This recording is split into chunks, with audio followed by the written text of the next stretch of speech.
Welcome back to another episode of Eddie Fiola's Fact or Freestyle, where there's no characters, it's only real people. We sold the show to Eddie Fiola, but we retained creative control. We're going to find out what happens when people stop being polite and start getting real. Let's see how far down. I messed up. Sorry. Oh, I was Keep just getting ready going, to keep say we don't going. have to shoot another Let's one see how because far you down nailed it. the rabbit hole. This rabbit hole will go. What is it? I don't remember what the line is. Let's see how far down the rabbit hole we go this time. This time. Okay, Let's just see how do far that down last one. I can fix the it in rabbit post. hole we go this time. Okay. Boom, I'd end it right there.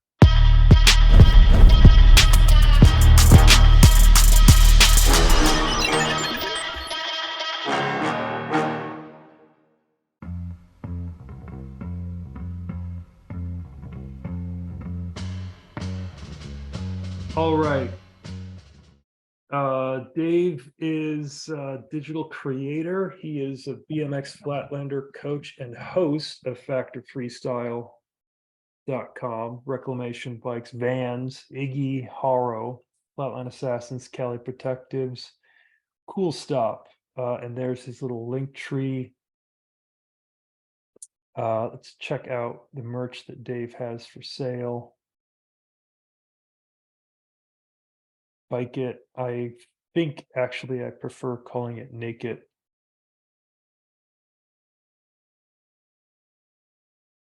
Hey Ray. What I missed? I was just going through Dave's Instagram. I can't do it because there's just everything has a touch or a joke, and I don't want to pick on. My goal in life now is not to pick on Dave, but it's means that I can't interact with him because I got to pick on him when I see him. All right. My favorite new thing that Dave is doing is he's matching the color of his shirt and hat to the font. Well, when you're desperate, you got to do stuff, and I know about desperation. You know, back in the '80s, I was desperate for attention, and I did some really weird shit. And I mean, it kind of paid off, but not really. And I think Dave's just, maybe I subliminally coached him about that, you know, and maybe look at that. I think you did.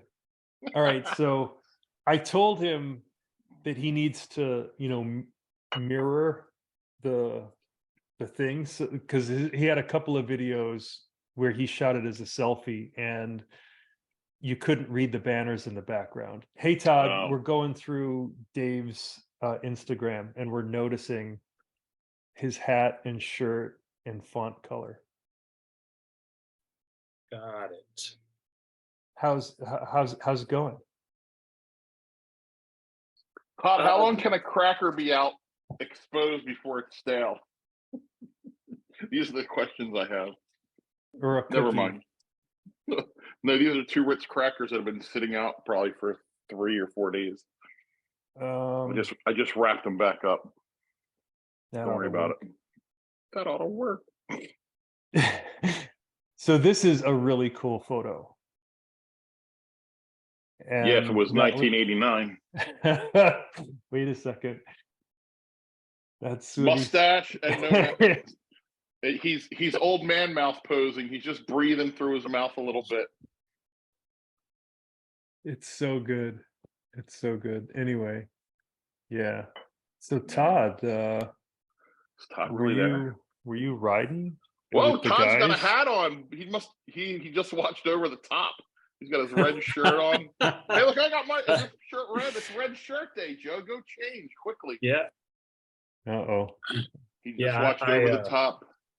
I just got finished watching Sylvester Stallone doing some arm wrestling. Arm wrestling. Arm wrestling.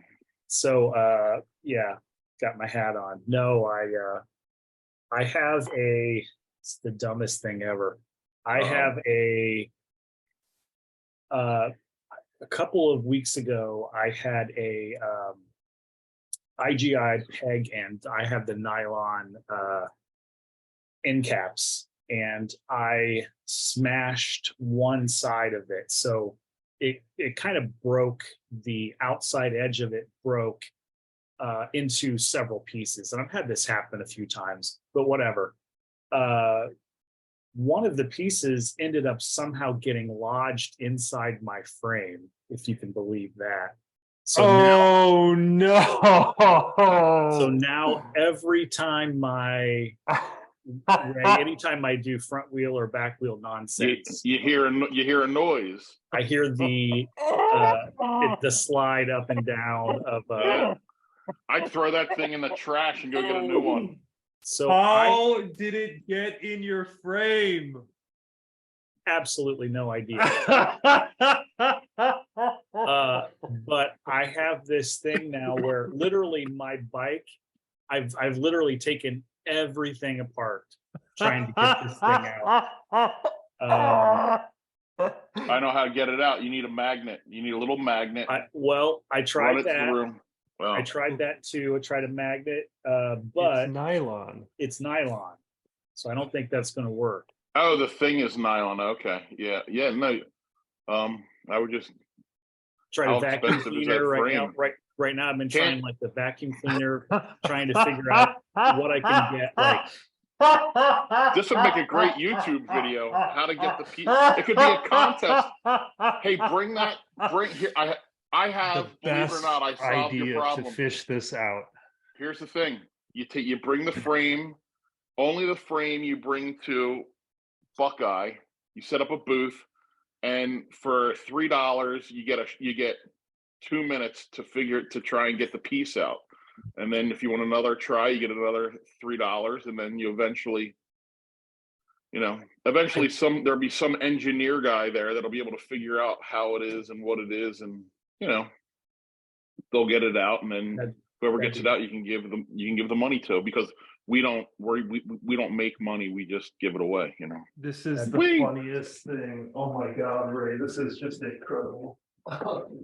Speaking of making money and red shirts, I got my hands back on an item that it's probably a $200 t-shirt, and it is a one-off, only one made red Club Homeboy t-shirt that Kevin Martin made when he and Trend bought Club Homeboy.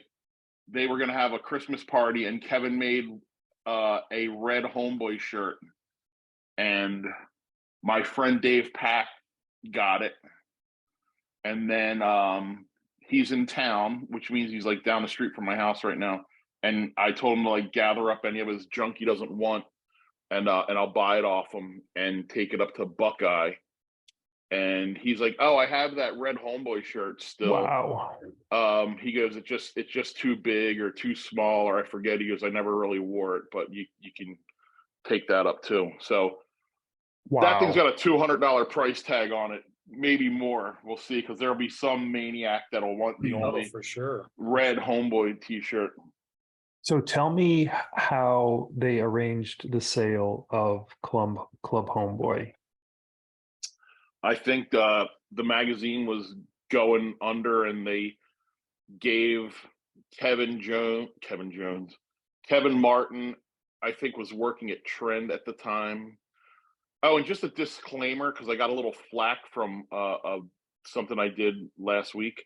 All my stories are just on memory. They're not like dead facts with names and dates and prices and all that, because I can't remember exactly what somebody told me back in 1988. So maybe some of the names, places, prices, timeline may be askew.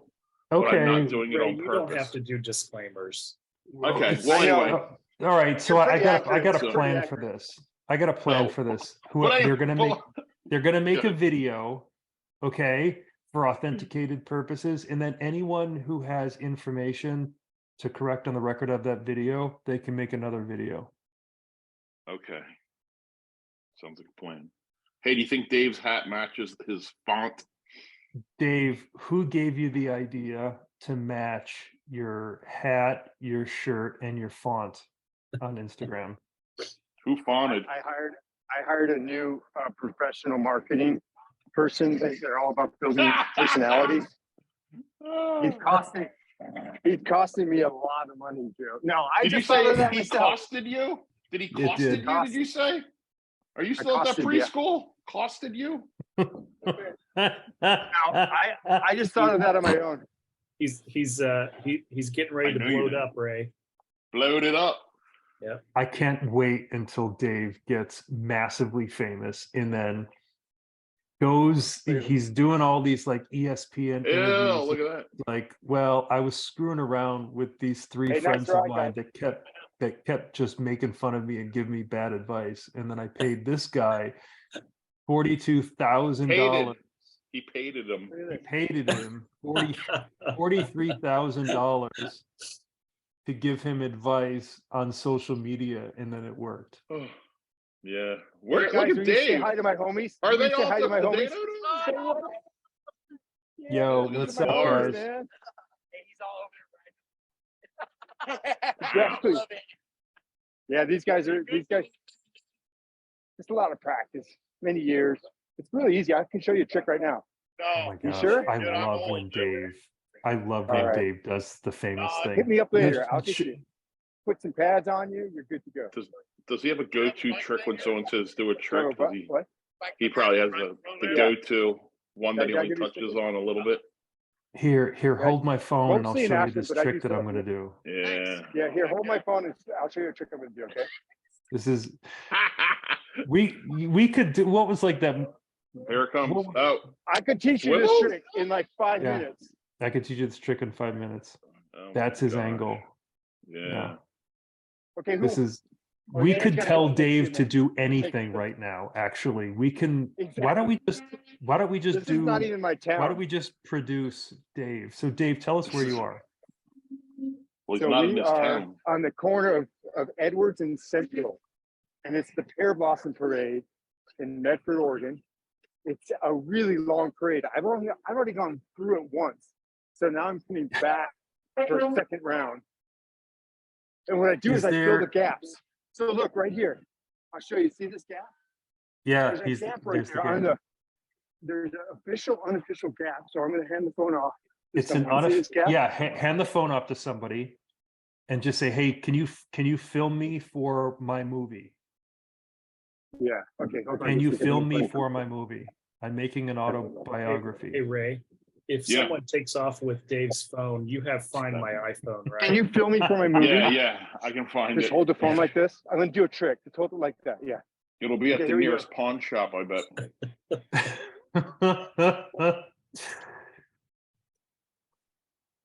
All right.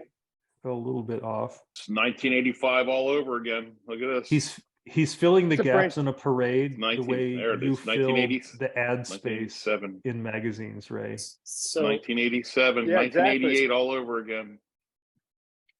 There Come it on, is. start calling. is Dave saying this is the second time he's gone through? Is this like the second time everyone's seen him? Yeah. Uh-oh. The Here's guy that that's going to bike steal his guy. Right, phone thank you so much. too far from the Hey, Wi-Fi wait, I have tower. a sticker for you. A sticker. Here we go. Here you go. This is where he needs your stamp, Joe, so he can Yep. stamp these little Oh kids. Be like, yeah. Daddy, Oh, this, kid looks who was the Here you go. You want a pedophile sticker? that gave you this? And it'll be There's like, Stoke it's, right the there. guy had a stamp on it. Who's the guy hand? Dave, you ought to give him a Jolly Rancher with each sticker, and this way you'll really go to jail. No, I can't do that. I can't do that. So I wish I could just put it in my pocket. I just need like a GoPro strapped to my head so I could just. Yeah, that's how they did the Beastie Boys videos. They just put it on a pole in front of them. They could do the whole song, and it stayed right with them. Well, you guys should It's- just continue with the show. I don't want to like. Okay, we'll rain on tell your- you what to rain on do. your parade.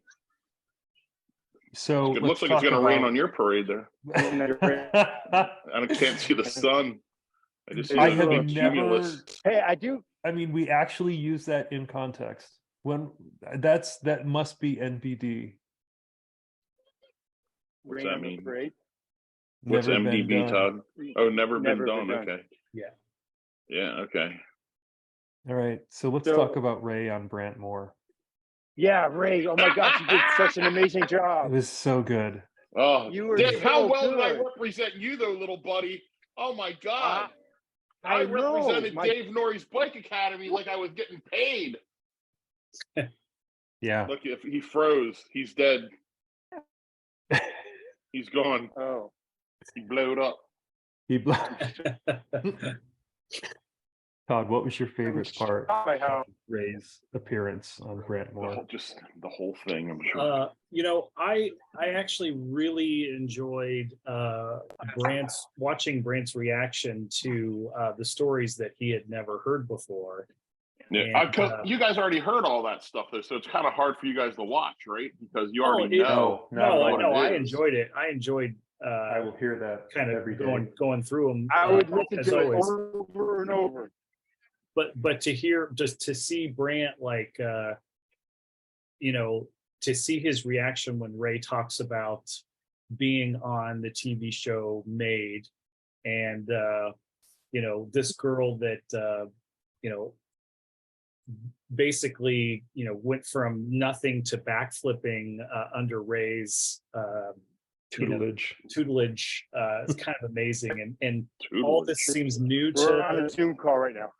all this was like new to Brand, and to see him, like, the wheels turning and how he's kind of unraveling the legend of Raybo was kind of awesome, you know. And then Ray's telling him about, oh, in a very humble way, oh, I didn't have a lot of tricks, so I made up for it by I put a smoke bomb in my. That was just the truth. And he's like, I put a smoke bomb in my peg, but no big deal. It's kind of like it was the largest of deals for him to do that. And then Ray's like, and then I, because of that, I got some magazine cover. He's totally downplaying. But it wasn't that big of a deal back then, though. It really wasn't, if you think about it. Like, my runs back then weren't that big of a deal. The only people that really dug my runs back in the day were the judges, because every run was the same. Every kid rode to the Cure. Every kid did the same tricks. Every kid had the same GT or horror uniform. Right. So when I came out, it was like, hey, look, we got something. It's like if you're eating 55 shrimp, and then somebody brings a little piece of cheesecake you can have, it changes it up a little bit. There are you can count on one hand the number of riders that people would drop their bike and run to watch at a contest. You were one of those riders, without question. So every contest, when they would say Large Ray, everybody stopped what they were doing and went to watch. That is not the case even with really, really, really solid, almost professional riders. Everybody watched your run. And I loved seeing, Ray's being super humble, but to see Brant's, like, his eyes and his reaction to learning the Ray story, I mean, for the first time, was really awesome. It was because it's not told. I mean, it's not like Brant Moore was introduced to the Illuminati. Okay. Right. And he didn't even know that it existed. And now it's out of the bag. Right. And he's like now he's in the rabbit hole. Right. Exactly. There's no turning 43 back. 43 is going to kill him, I bet. I've seen 43 more today than I have my entire life. I watched 3 minutes of news, and there were 4 43s. And then 43 of this and 43 of that. It's crazy. Ray, I'm surprised that you didn't send it to us, but you may thought we wouldn't be able to see it. Maybe that's I'm going to circle them all now, because when I sent that dump truck in front of me and nobody responded, I'm like, you can't get better than this, because the 43 on that huge dump truck was as big as like a silver dollar, and nobody said anything. So I'm like, these fuckers, I'm going to circle it and send it again. And then all of a sudden it's like, wow, look at that. I even watched it. I watched it through, and I'm like, maybe Ray. I was like looking at the truck on the other lane. I'm like, maybe it's like, we're inspecting everything. And I'm like, wait, maybe it's the sign coming up. Like, nope. Turning the volume up. Yeah, I turned yells it out the window. Exactly. That's what's so fun about this group text that we have, is we're sending one another the tiniest, subtlest, like subliminal messages all day long. All day. I can tell you to kind of jump back to Ray and Brant's conversation. When Brant read, he's like, "Oh, Ray, by the way, Joe Sisman says, love you, but I'm going to go watch the Pink Panther," or something like that. Ray genuinely laughed like the hardest he did, like for basically all night. When Brant read that comment, it was genuinely very, very funny. The Pink Panther. What did I say after? And I probably had a comment. I probably gave like did I give like a visual of what was probably going on or something? Yeah, you're like something. You're like, Joe, go. Oh, tell it, Todd.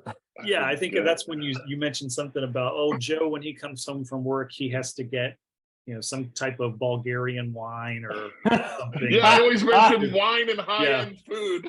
And it's different. The country's different every time. Yeah. Right. It was really funny. Really funny. Joe's like, we're gonna have this Peruvian wine, and we got these organic alligator hearts, and we're gonna grill these up. And we have baby gopher embryos. We're gonna put on the thing, and we're gonna eat those. I With have a little bit of mustard greens and something. I have had chicken hearts at a Brazilian from the hood. barbecue You're in from the hood, they sell them. Brazil. Did I ever tell you guys about that? I did this project. Hit it. And I had to be in Brazil for 2 or 3 weeks. And it was in Copacabana. Isn't that a song by Barry Manilow? Yeah. And I was like, what is going on at Copacabana?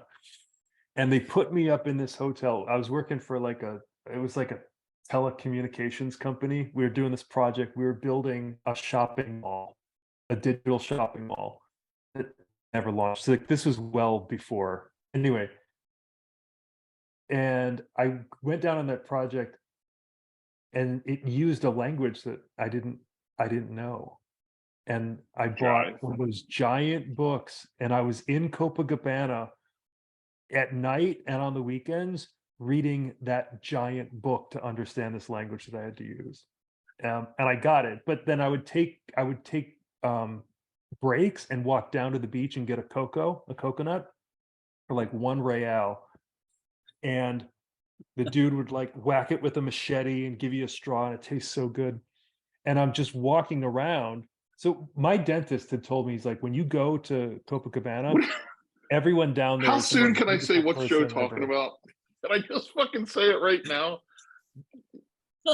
Yeah. You just went from a anyway, I stayed in Copacabana for 2 weeks. It was a lukewarm coconut. It was lukewarm coconut water.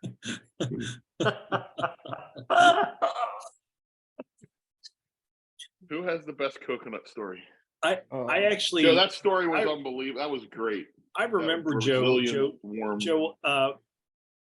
Was that the trip that you got your photo taken with the dude who was like 8 foot tall? Oh, that was India. India. Okay. Yeah, there was it was like this crazy. There was just like when I went to India, I was like, I want to go to India, and because I had heard stories of somebody at the airport who just saw all the people and then she froze and fell over. And I was like, I want that. I want to know what it's like to see so many people that I want to faint. Well, it didn't happen at the airport. And we went, the guys took me out. We went to Mysore on the weekend, and it was like this festival. And it was like this bridge, and they were going to have a laser show. It was this bridge across this, I don't know, it was like a reservoir. So we're just packed walking through, and then 2 dudes start fighting, and they're slapping one another. And I'm like, you pussies. Like, I'm like, look, I know what Ohio bar fights look like. And these guys are like, but like viciously. So anyway, the guy pulls me. He's like, "Come on, that's a lower cast. Don't even look at that stuff." And so we get out over there, and it was like the lights go down. It's like I think it was lasers. I don't think it was like regular fireworks. It was lasers. Anyway. Todd, So when he get to the tall guy, he got the picture with him. And there's this dude who's he's like 7 or 8 feet tall, and he's just taking pictures with people. And you got to give him money, but he doesn't tell you what money. So if you walk up to him, he would lean down and he would like rub his fingers like money. And then if dudes tried to take off without paying him, he had this long stick and he would whack them on the back, like, because the stick was like 5 feet long. And he would crack them on the back, and then their friends would like push him back, like he would go get money. And so the game they were playing was, could they get the picture and get away from the guy without him whacking them? And so he comes up, or I come up to him, and I'll find this picture, and he goes, and I'm like, okay. And I take this picture and I turn around and I hand him something, and the guys go, "He's going to live on that for 3 months." Like I gave him a denomination, like a bill. And you didn't know what it was. I didn't know what it was. And the guys could see the colors of the bill. And they were like, and I was like, all right, well, that's worth it. Cause I'm going to tell that story for well more than 3 months. For sure. That dude was super tall. It's seriously crazy. It was nuts. His sure it wasn't name, just like the Little Rascals when the guy just put on a trench coat? Yeah, but he was on someone's shoulders. Yeah. His name was Large Shrikant. Was Stubby. Shrikant. Large. Now, how would they get a name like that? How silly. Did Mark Lumen give him that name by chance? There were guys who were making folding little zines and doing handwritten zines. Like autograph stamps. All my bits I got from that trip to Mysore. All right, I'm gonna find this dude. Oh, no. Hey, do we have a guest today, or is it just us? Was it just Dave? No, it's no guest. No, it was you just told Dave. me. I would have found somebody. Dave Norrie. God. Yeah, Dave Norrie was. I went through my Rolodex and picked out somebody.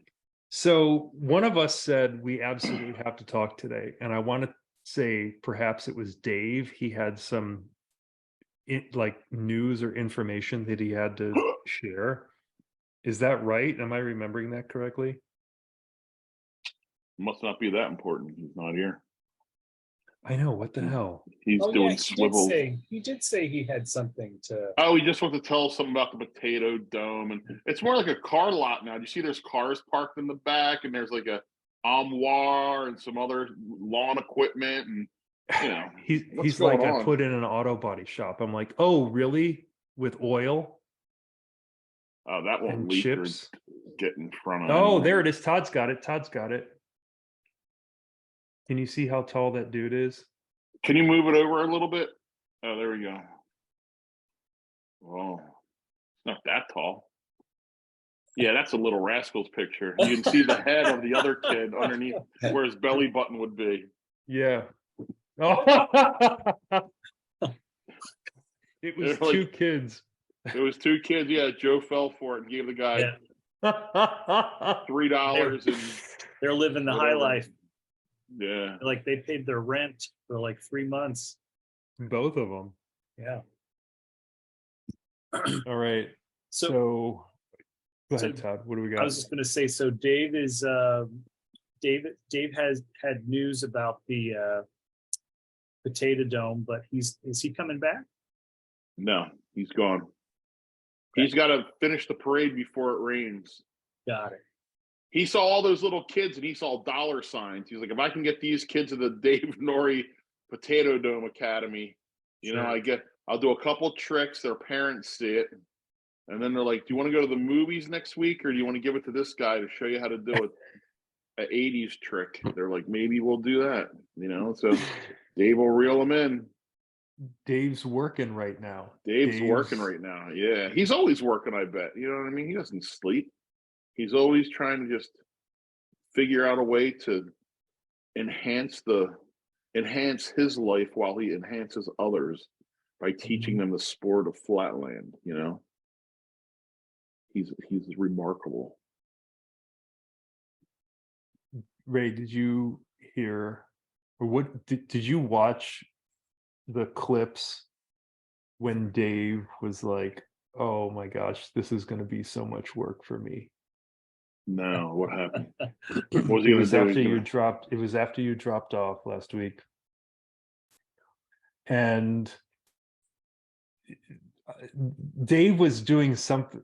He wasn't exactly trying to weasel out of doing the work for back for more, but I had to kind of life coach him, and I was like, look, you stood up, you got praise.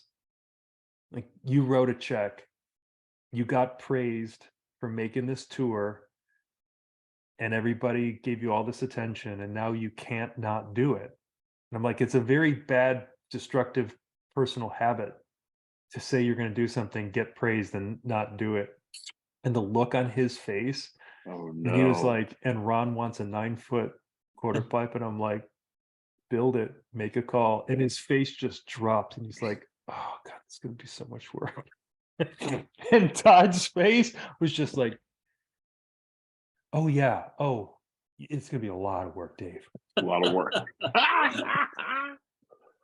Well, he could build a ramp. He knows how to build a ramp. He was resheathing, relayering a ramp for money a year ago when he was going to kill himself. Remember?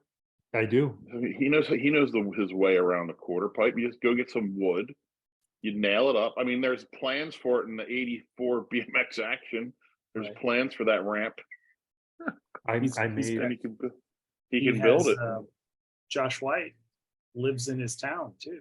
Dr. Air knows how to build a ramp. You kidding me? Yeah. So he told me that he called Ron and Brian and locked in the date with them. I think I think he said, and Kevin, and he started to send out invitations to special media VIPs. All right.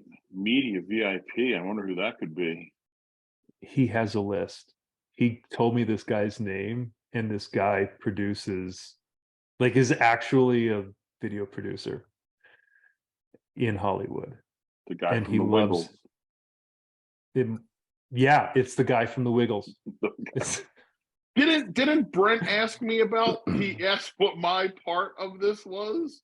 Didn't he ask me that? He said, I swear it was him. He was He asked so me, curious. What's my part in this big horror tour? And I kind of just said that it wasn't happening. You go. I think I said they have two things. You said, I'm there to motivate them by telling them it's never going to happen. Yeah, that's a good part. That, you know what I mean? You guys are never going to do this and be like, we're going to prove Ray wrong. We're not going to invite him to the one show we do, except have him maybe direct the ambulance where to pick these guys up when they do that ignorant 540 air over something, whatever. Micah was shocked that they have never rehearsed a show. Shocked. I've been DMing him, like, I can't wait for you to see this. And he's like, they must have rehearsed that 540 they don't over need to rehearse. Whatever. I know, right? Like, and it's because that's all they do in Nitro. Yeah. Is rehearse. They're like right, Cirque du Soleil. Yeah, but look at the difference between Nitro and, the 85 Horror show. You know what I mean?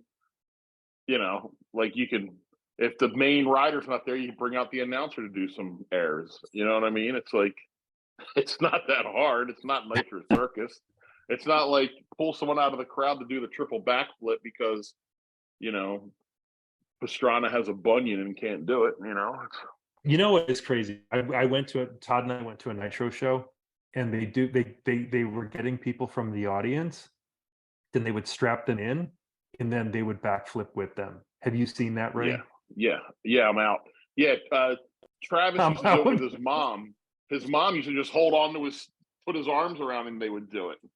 There was no like safety gear. She just had a helmet on, you know? Recording. That's outrageous. Yeah.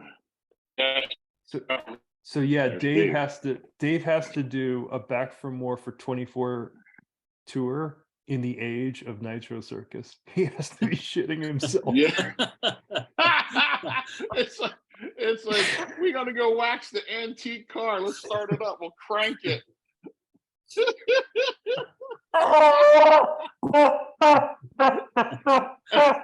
They ought to sell shirts with a crank on it.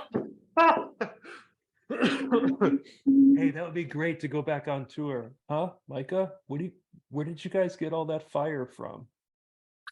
Do we need a jumbotron? Are we gonna have to book football stadiums? These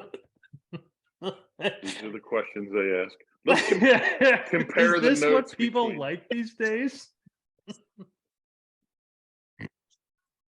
Man, that's what. Yeah, we need to do a side by side of the 24 and more and Nitro Circus. Getting ready to. Actually, it's kind of like probably looks a little bit like this parade going on right now.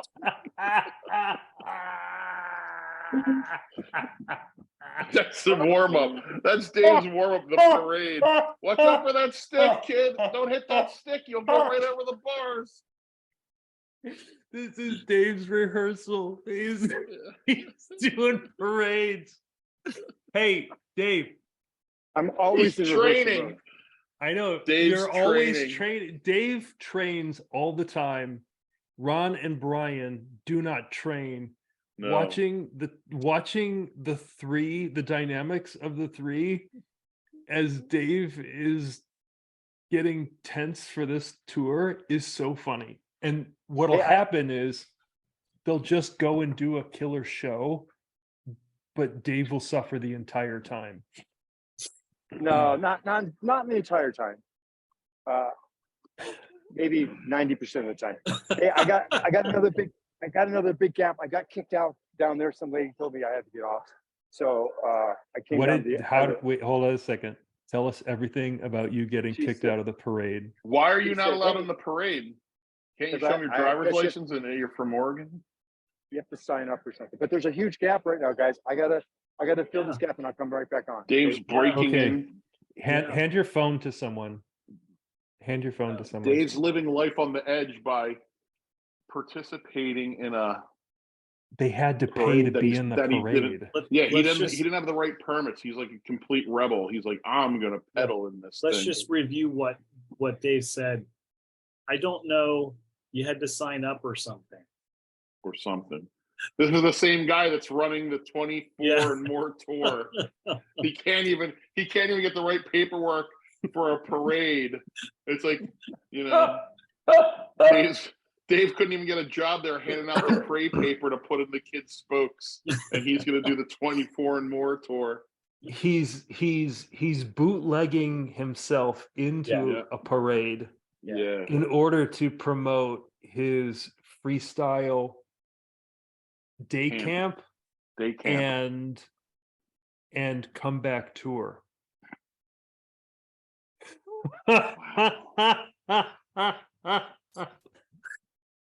Dave will be all right. Yeah, but Dave I didn't would not have any head expected. injuries back in the day doing Flatland, did he?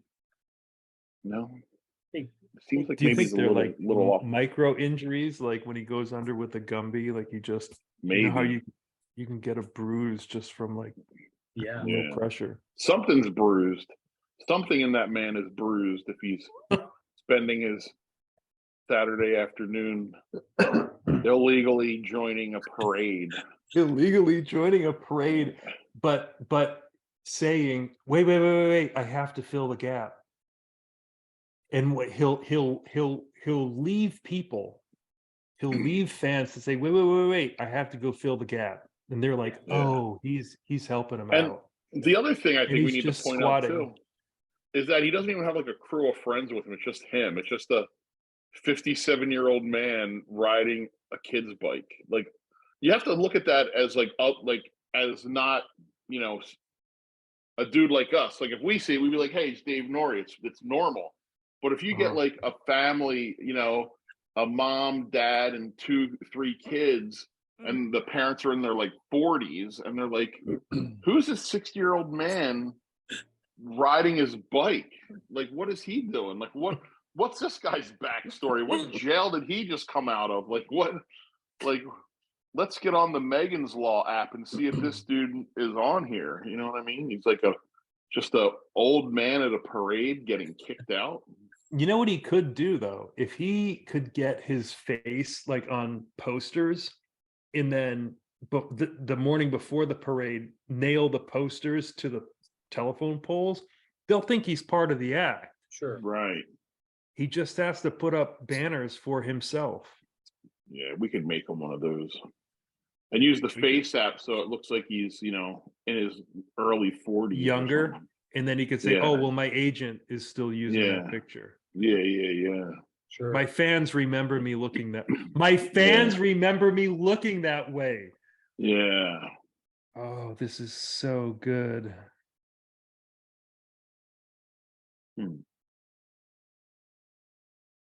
Okay. All right. What do we got next?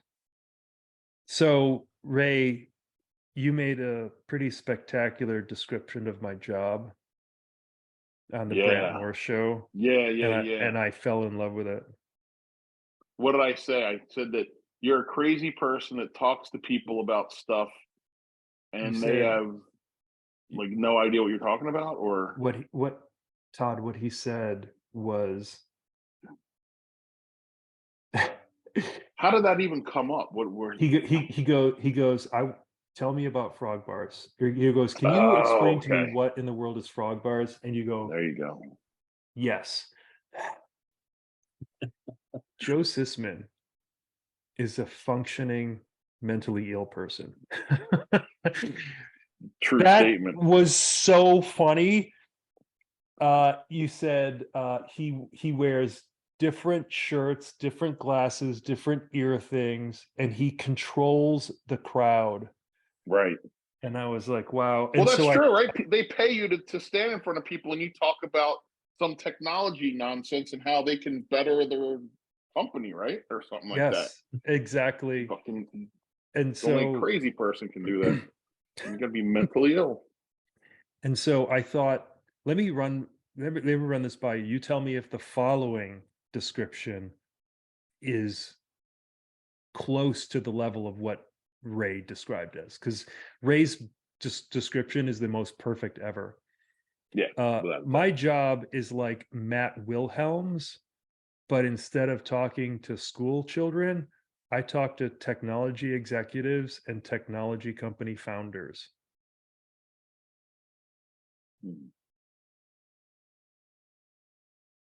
Yes, Who's no, supposed to maybe answer that so. question? Yeah. Well, yeah. I get.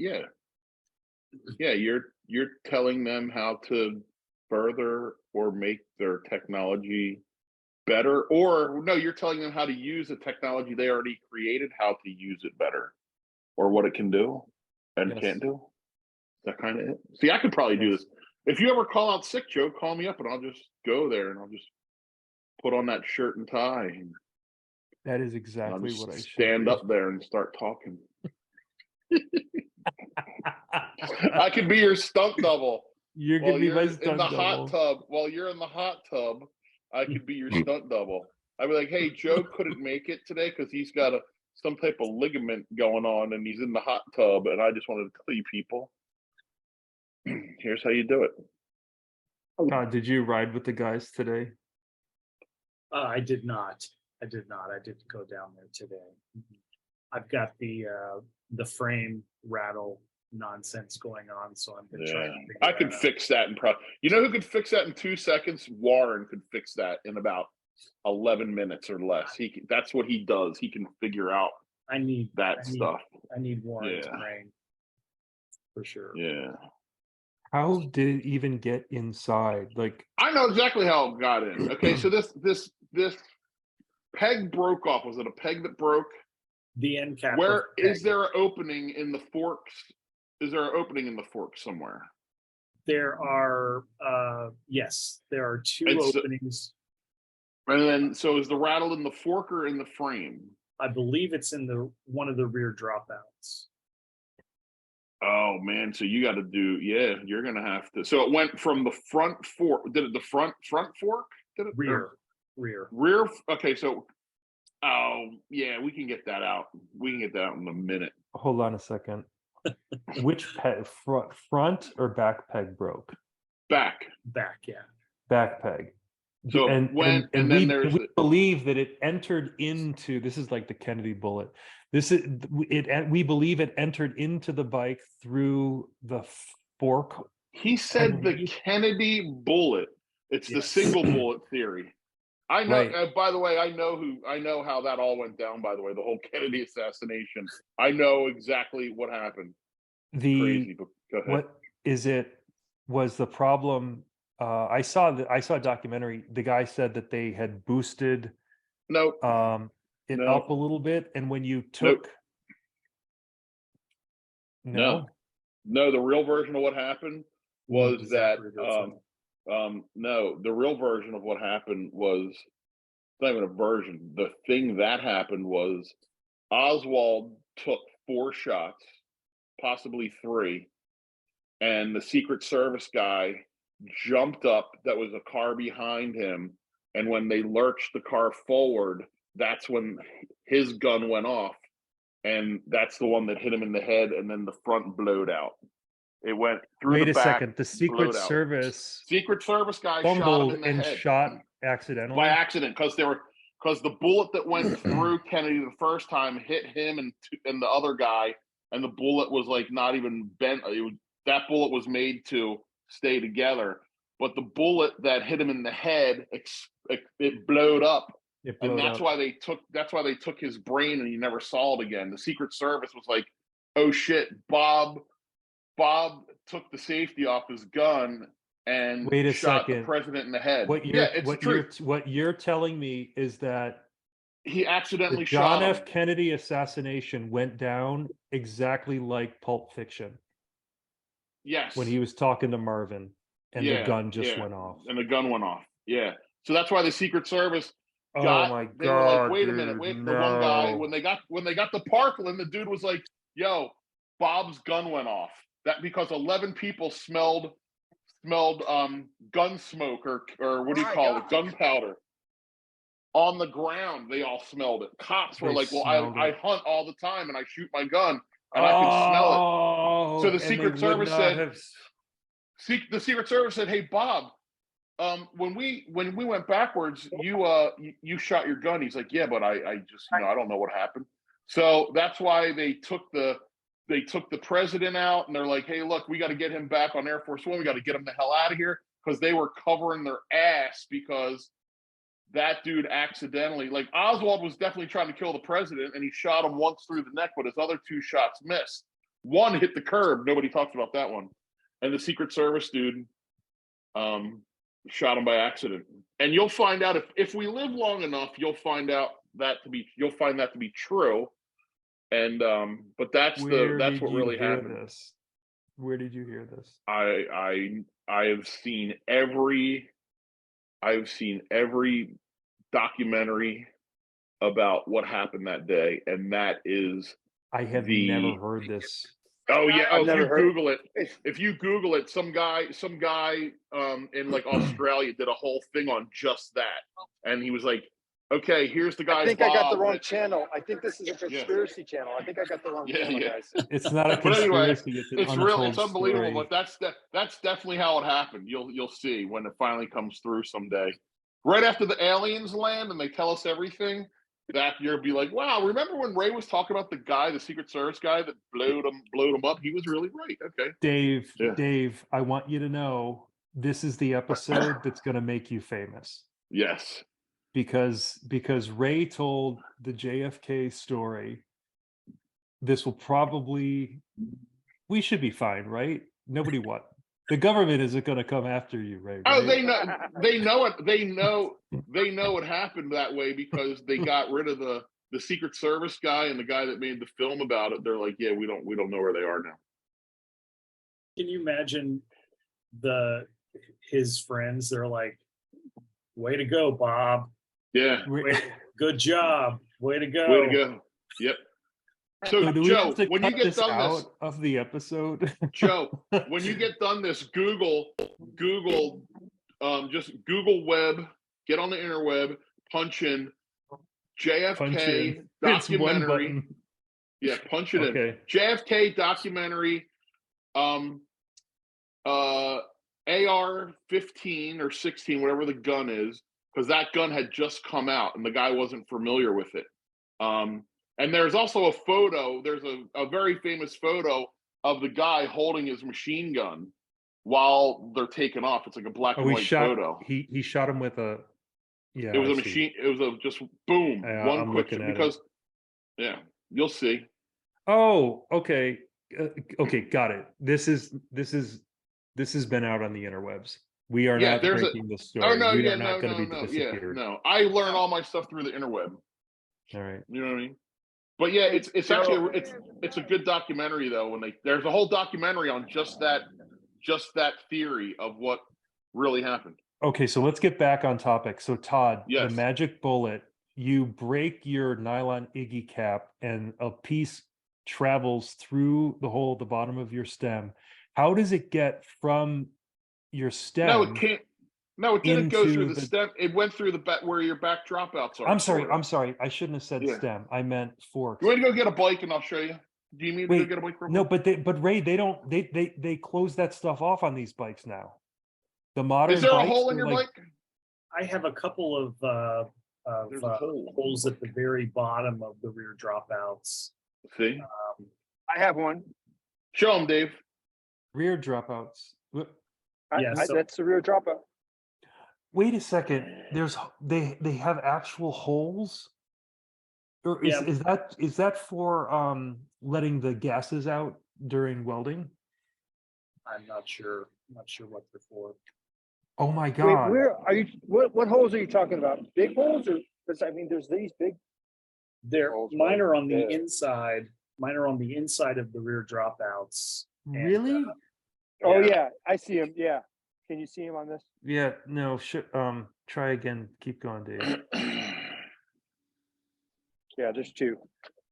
That's insane. And so that's how the piece got into your frame, and now it's rattling. I guess I don't have. Can't you just ride with headphones on so you don't hear it, or have a big fan in the background? I've been dealing with it for weeks, and I thought, oh well, it must have just been like a little piece of. The plastic peg that is still stuck in the inside the peg itself, and so I was like, "I'll fix it." I know how to fix it. I know how to fix it. So tilt the frame to where you think that piece is at its lowest point, and then put a little spray foam in that hole, and just go, and then you'll cocoon it like a pearl. You'll cocoon it like a pearl. It'll be like when a little piece of sand gets in an oyster, and you can come out with your own frame called the Todd oyster. There'd be the Rolex oyster and the Flatland bike called the oyster, and it all came from a little piece of peg that got stuck in your frame, and you had to oyster it. I'm like my Joe's mind. gonna look up the technical term for when a oyster when it spins its thing around the pearl. Whatever that's called, that's going to be your new name or your new T-shirt, or we're going to change Dave's Potato Dome to that name. What's it called? I'm looking for the process of making a pearl. Hey Joe, I want to also share some exciting news when you feel like the timing's right. Oh, okay, Todd. This is the thing that Dave was wanting to get us together for. So, all right, at 3:49, tell us the news, Dave. We have an actual sponsor for the show. I haven't told Eddie Fiola yet, and I thought maybe Joe will be the right person. But I got a commitment. I have not got a signed agreement yet. But NASA? the actual commitment. No, it's an existing Google? sponsorship that's now going to. No, existing sponsorship, Ray, not a new sponsor. This is existing, but they're going to start. Twitter? They went from just a. No, they're existing. We're not sponsored by Twitter, and they're going to Amazon. pay us. Nope, we're not sponsored by Amazon. This is a new sponsor, M&M Martin? and no, we're not sponsored by them. This is an existing sponsor, and they're going to pay us per episode. A flat rate Ford per Motor episode, Company? Joe. Ford is Those are all not a one- sponsor. They're going to pay us a flat rate per episode. Do we each What get a are new the truck? additional? What's the additional deliverable we need to get back to them? Nothing. We've already. It's So we can keep all the money like when existing- Eddie paid us? So what you're saying is we Is it have somebody that has our internet? content has you can- proven its worth, and now they're gonna start paying. Uh, I knew it. Yes. And Dave, The only feedback that he gave us was that sometimes we get off topic. He likes it when Yes, we stick on. That's BMX. our specialty, That's though. his That's only our feedback. specialty. But okay, so he Well, I wants think us as long to as stay on as long topic. as we come back to it, that's all that matters. Yeah, but No, we can no, fix I that didn't- in post. Joe, I didn't say that. Joe, I didn't say that. But I didn't say that. He just said that his personal preference is that he likes it when it stays on track. And I think Oh, as so long it's as we only come one back to BMX, person? that's all that matters. So he it's only wants one it on person, track. it's not a I already said corporation? it. Did you not But we can solve who'd he that, say? and we can It is. fix that in post. Todd, who's the big money guy? Who? I'm only. You didn't getting hear hit- either? I can't hear Yeah, it. see? I- And I'm Dave only yelled at me. Dave yelled at me, and Todd didn't hear it either. So you yell at him too. Yeah. Yell at Yeah, Todd. so yell at him. Yell at So- Todd. No, so I did- said did- I already did- said I didn't yell. So he said You didn't stay on already say topic it. and Todd. also Hear it. have a good And he yelled connection at me. for the He recording. yelled at me. Grabbed and pulled. And he grabbed wants and and he Can I says say- don't Joe, can I talk say- over one another. Can I say the name so that everyone can hear it this time? Again. You have to Yeah. start fresh. You have to find a really good Whoa, connection, whoa, whoa. and then Hold on, go he found front an to opening in the back. parade. He's got to go. But it's our fault, There's Dave. another gap. So It's what I our gathered fault. was there I'm not is saying a it's anybody's there joke. is a new sponsor for the show. The unnamed sponsor existing. wants to pay each person per show, Yeah. but But this we can't person get off wants to subject make anymore. sure that we don't talk over each other and stay on No. task. Is that Oh my right? gosh! No, I will It's your pay you to stepson. Your not talk stepson. Your over one stepson. another. Your stepson. Your stepson. it's an The guy that existing controls the potato dome. Is that Can I it's so- sweep the potato I dome? got I kind Not of now.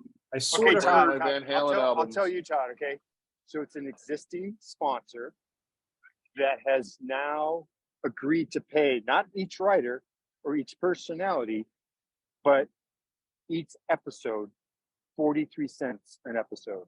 okay. So And it's the existing, So they already You're exist. joking. so it's then, an because existing sponsor No, He who said 43 as a joke. is now because going to we pay know that. cash per episode. Yeah. Okay, got it. Got exactly. it. And he never said anything about changing anything. He just said his personal feeling and opinion was he likes it when we stay on BMX, the topic of BMX. So And my so- point is, wait. Well, my point is that we always come back to BMX, so we don't have to change anything. So is it Andy Pandemic? Nope, it's Xavier Mendez. Okay, great. So you really don't have a sponsor. This was a bit. I get it. No, it's not a bit. He's 3 actually days Well, you ago, said 43 three, cents. 3 days ago, he called me and goes, 43 I have some cents really is big not- I have some really big news. Oh. I have some really big news, and I want us to talk about it on the show. It is And big. so he It's comes hard on, to- he comes on, and then he says, I've got somebody who's going to pay us. And he keeps dropping off dropping off connection and Ray telling you where you're wrong.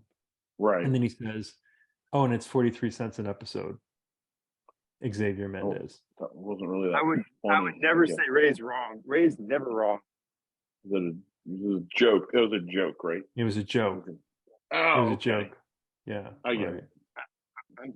I mean, he's going to send us 43 cents. So money in the No, bank. no. Ask him to write us each 43-cent checks, and then we can sign them like Jerry Yeah. Seinfeld did in that one episode. What? That'll be way better. He's not agreed to 43 cents each. He's agreed to per episode. So it's only one check per episode. So will you get the paper check and then collect the paper checks? And when that happens, once that happens, Ray, we can just schedule like 15 shows a day that last for, a minute or 2 minutes. That's what he wants. That way we get the numbers up. Yeah. We could get $7 a day if we really do it. Yeah. Get him. So I get it now. Write it up. I Write it up. didn't So realize. Dave, Xavier will never watch this episode. Write it up. He might And just he ri- watches it. But well, hold on a second. He'll watch it after we dump a bunch of invoices on He's him. here. Yeah. So After he's already get signed the him, contract. get him to sign that contract and just say per episode, and then I will per YouTube episode, and I will then dump a bunch of small clips Yeah. onto YouTube, Sure. and then we'll just count the And then checks we'll send an that invoice. Xavier is obligated to send us, and then we will, and then we can sell So- those checks at the Buckeye Bike Show. We're selling Is everything this at that how we show. want to We're selling We're gonna- everything. We're Everything's gonna make for sale. $43 on the aftermarket of our payment. I didn't understand that. Ray, why don't we do that? Why don't we get like Matt Hoffman to write us a 43-cent check, and then we can sell Matt Hoffman's autograph. I Yeah, have like- 2 checks from Dennis. Remember, I have those 2 checks from Dennis that aren't we never even cash, and they're for like $40 a piece. Yeah, and you beat him up We can- over it. Yeah. That was awesome. Oh, we beat him up. We beat him up good too. If you could have saw his friends like doing like the coming like walking over and then stepping back like because they weren't sure. They're like Dennis is getting beat up, but he's kind of laughing, but he's not kind of laughing. Who are these people? I think the fact that Gary was standing there and not getting involved, they kind of were like, "Oh wait, maybe it's not. Maybe they're just messing around."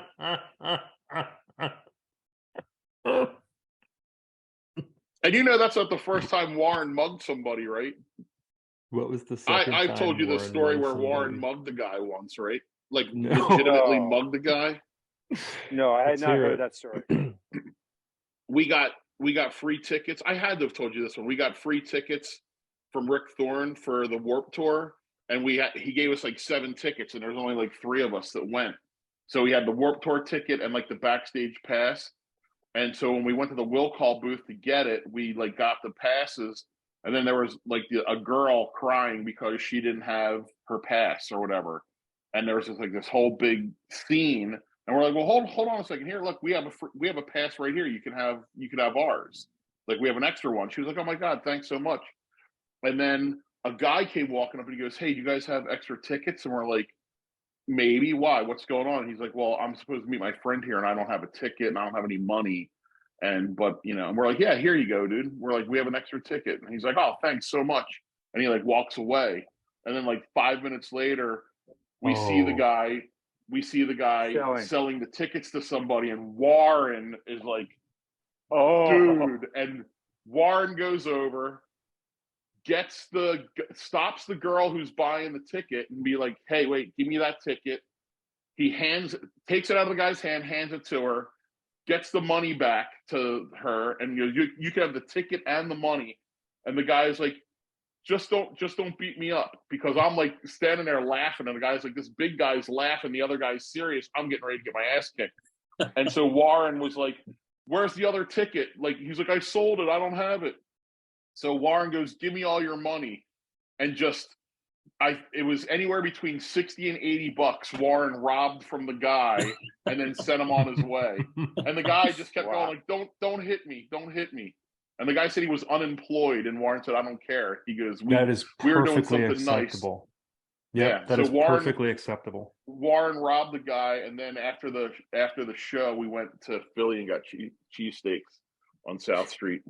And that's the shortest version of that story I ever told. But I was really hoping it was going to end with Red Lobster, but Yeah, no, me too. I There was are waiting Red for Red Lobsters Lobster. in the city. oh, But man, I think we have more people coming to Red Lobster. I forget. Oh, what? Yeah, That's gonna be awesome. Brent's gonna. Is it Brent or Brant? Brent. Brant is going to Red Lobster with us because he's never been there. Yeah, that's right. On top of it, he's never been to a Red Lobster. And then Rodney wants to know if we can change Red Lobster to Saturday night because that's when he'll be there. Why not So, double? We could go Friday and Saturday. yeah, we could go both nights. There's nothing wrong with that. Why wouldn't we? Why not? Why not? Yeah. So I'm arranging personal security for you, I Ray. think I'll need it, but I don't know. Now I have that homeboy shirt. As times go, as the days lessen for this event, I'm accumulating more stuff. Yep. Like people are like, well, I got this, and here you can come up and get this. And I'm gonna have a pretty good amount of stuff. Now I haven't met the bodyguard, Okay. but I kind of know the guy who found the bodyguard, and the Well, bodyguard is legit. what do you think you need a bodyguard for? The Dave Mara cookie. Oh. So I'm Yes. thinking of selling that all as well. I have to give Brant a pack of gum. I told him I was going to give him, but I have a second pack of gum or the Big League Chew. Mhm. But I was thinking about just putting all that stuff together in that box, in the Slim Jim container. So like the cookie, Oh, the note on how to get like the back. Dave Mira Mega Mix. It's gonna be like a. Did you ever see like when they build a building or they knock a building down and then there's the time capsule? It's gonna be like that. It'll just be like the tube. That's a great idea. Somebody could buy that. That's a great I'm gonna idea. put the wedding invitations in there, the save the dates, like all that stuff will just be in there. The Dub magazine, it'll be great. I don't think we'll need a bodyguard. I mean, we could have a bodyguard. It'd look good. It would look good. If It they would had, look like, so the good. shirt that said security on it, and they just like had glasses and the piece in the ear, just like Maybe that's what Dave could do. He could ask Reclamation to send him out as the bodyguard. I don't my know if God. Dave could. Dave Dave is couldn't a be a bodyguard. bodyguard. He's a lover, not a fighter. He's not I don't have a confrontational. mean body. I don't have He a could mean just bone give people body. hugs. They could send him out to be the hugger. He could hug people as they come in. Hi, I'm Dave Norrie. Can I give you a hug? Sure. Thanks, Todd, but I don't think I could fill that shoe. Okay, well, there's always next year. I forgot that Dave only goes somewhere where somebody gets him a plane ticket in a hotel. He just doesn't go for the fun of it with his No, friends. he doesn't go for the fun of it. No. Dave is sent places. Yeah, Dave he's is sent places. Dave is dispatched. Yeah, he's dispatched.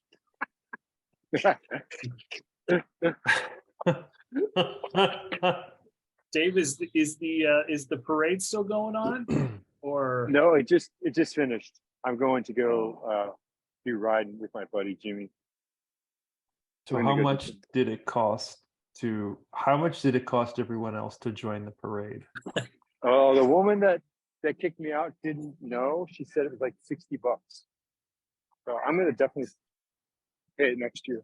So Todd, maybe you and I could get into the parade business and we could just start parades in towns, charge people, and then at the last minute get the permit from the town, and just people will show up for like flash mob parades. But they paid someone and they have a contract that they can parade.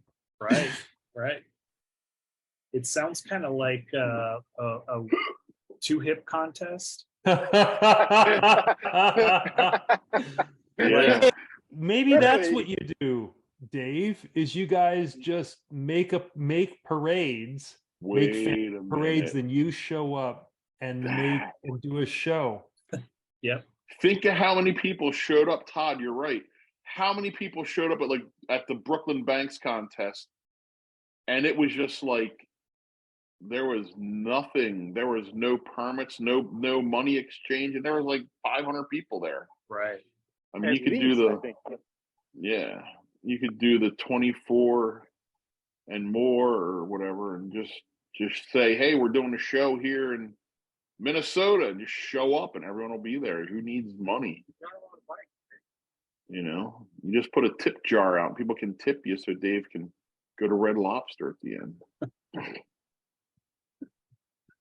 Joe's writing all this down. I'm writing all this down. Joe's making a zine out of this now. I can tell making a already. zine He's out got of the this. zine. He's got his stapler and 8.5 by 11 paper folded and ready to start a zine. Did I show you my zine stapler? It's amazing. I probably have one. It has one of those, long things so you can stick 8.5 by 11 in. We have about 700 of them at work. Oh yes.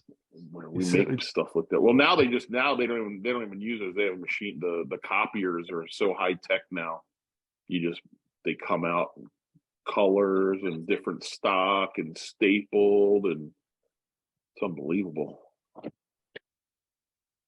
So Dave and the guys are going to not even permit. They're just going to show up. They're going to show up. It'll be like an underground rave type. It'll be like a rave. It'll be like the Outsiders Rumble. It just happens. Yeah. Hey, Dave, and you can call it Dave's Rave. Dave's Rave. Instead of Nori's Nightclub. Nori's Nightmare.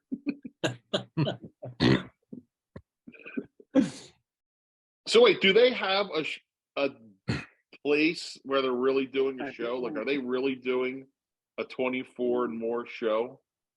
Yeah.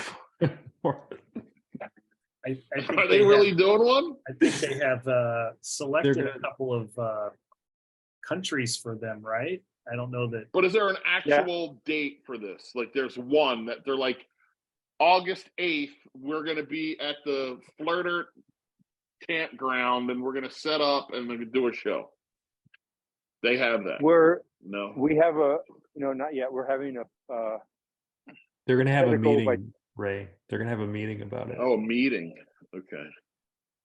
I think maybe I shouldn't be involved in this meeting. I don't think I'm helping at all. Dave, do you think I'm helping at all for this? Sure. Yeah, why not? You think so? Okay. Well, then I'm in. I'm in. June 1st. June 1st. East Coast or West Coast or Potato Oh Dome? gosh, It's I cannot. King of Prussia Mall. Yeah, if you know what, at the King of, they still have the ropes for the Dan Up show, so we can just pull those out.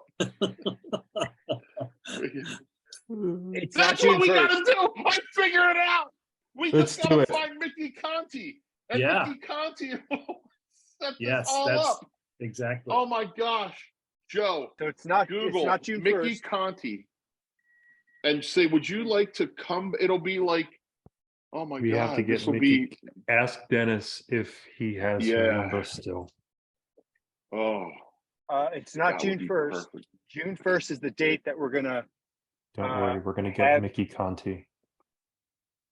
Well, don't have it June 2nd or 3rd because we're going to be in Ohio pawning So- off stuff. June 1st of this year is the date that we're gonna decide on 2 locations, the first 2 spots. So you New have York to set a and UK. date to decide a location? Can't just figure it out.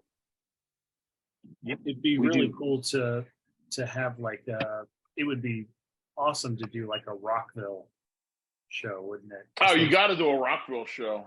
I That know. would be I was great. thinking about that. That And parking there's lot's some still there, probably. Probably. There's some but- possibility because I'm working with someone that's from that area, and we just talked about that today.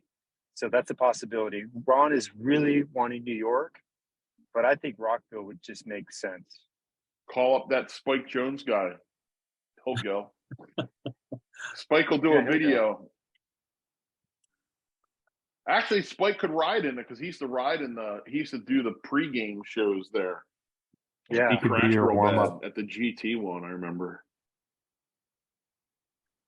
I saw a picture of Get him. Spike out of retirement.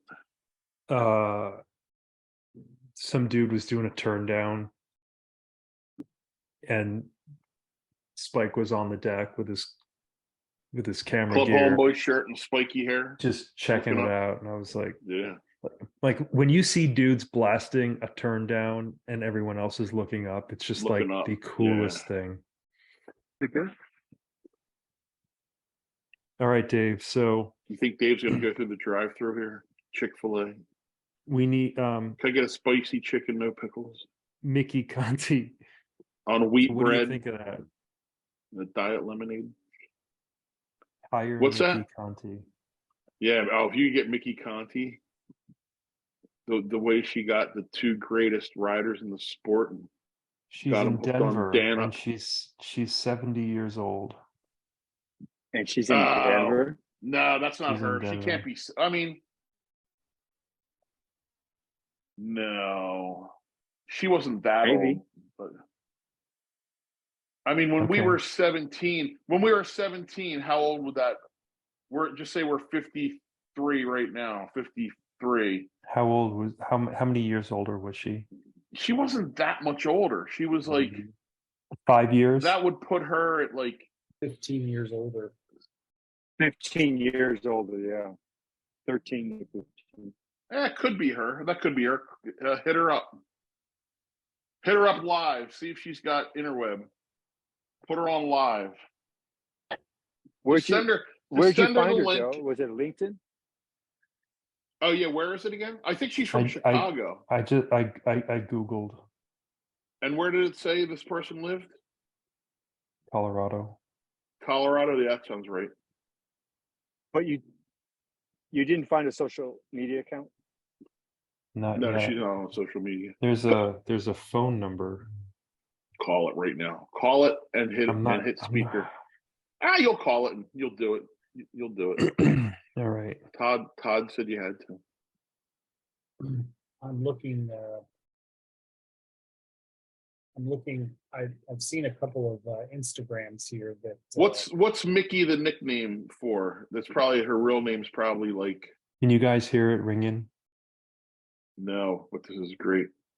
Just say hello. If we get Mickey her Conte? voicemail, Just leave a message. Just say, hi, I'm Joe Sisman. I'm an investigative reporter doing a story on 80s BMX, and we'd like to talk to you about the Dan Up Freestyle tour that you were a part of in 1986.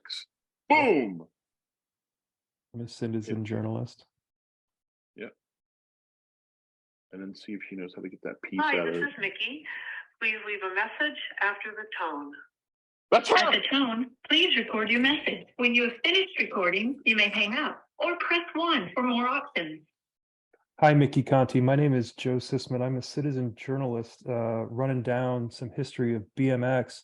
And I'd like to talk to you about the Dan Up tour. I have some people with me who were part of that tour, and we just like to get a quote from you. So this is my number. If you give me a call back, appreciate it. Thanks. And thanks for all you did back in the day. That'll get her. That is beautiful. That sounded like her. Like I spoke to her like a billion times, and that totally sounded like her. That sounded like her too. I swear. Wow. No, That's I awesome. would say that's a 90% chance that's her. I have Mickey Without Conte a in my doubt. phone right There's now. there's your headline for the show, Joe. When did this? Okay, We call Mickey. an Conte. hour and 13. 13 minutes. That sound. I gotta play that back and listen. Like Dennis will know if that's her in a second, but that totally, because I think the last time I spoke to her was on the phone, and boy, do I remember it. So yeah, What did you guys talk about? she wanted me to send the tape of her crashing because we played it it was on the end of Dorkin, and she didn't know. She's like, people were watching that video, and so I had to send her a tape. My dad made me do it. He's like, Raymond, you go get that tape right now. And I just got like a random tape and immediately taped it on. And then You sent her a we dupe and she thought she got the original? I had to. I had to. It was the actual, that whole thing. We could play that on here and just do like the whole video of just turn the volume up and just actually, you know what? I used to. You sent it to me. Yeah, like you could, because it starts with her showing up, her riding, Gary pulling her off the ramp to sign a waiver, us putting a big cast iron bucket on her head because she needed a helmet, and then she fell like 4 times, and we're like, it? Yeah, we played. And we're like, we're laughing so hard, like we are laughing. Like if we just had the Joe Sisman laugh back then, it would have been great. But yeah, it's ugly. So she's like, they're making fun of me on this video, and I need that video. I remember hearing that she was none too happy about it being on there. No. And Mark didn't put it in the Dorkin reissue. I was like, every so many years I'll go back through them all, and I want to say that this past winter I went back through them all, and I was like, hey Mark, was it on 1 or 2 or was it on 3? Like I can't find it. And he's like, no, it's not on the DVD. It was on Dorkin 2, I think, is what it was. That's what, yeah. Because we watched that in Austin in the hotel room, and there's like 50 people in the hotel room. And like the video was over, and then we're like, hold on, wait about 8 seconds, and just had Mickey crashing, and everyone went nuts.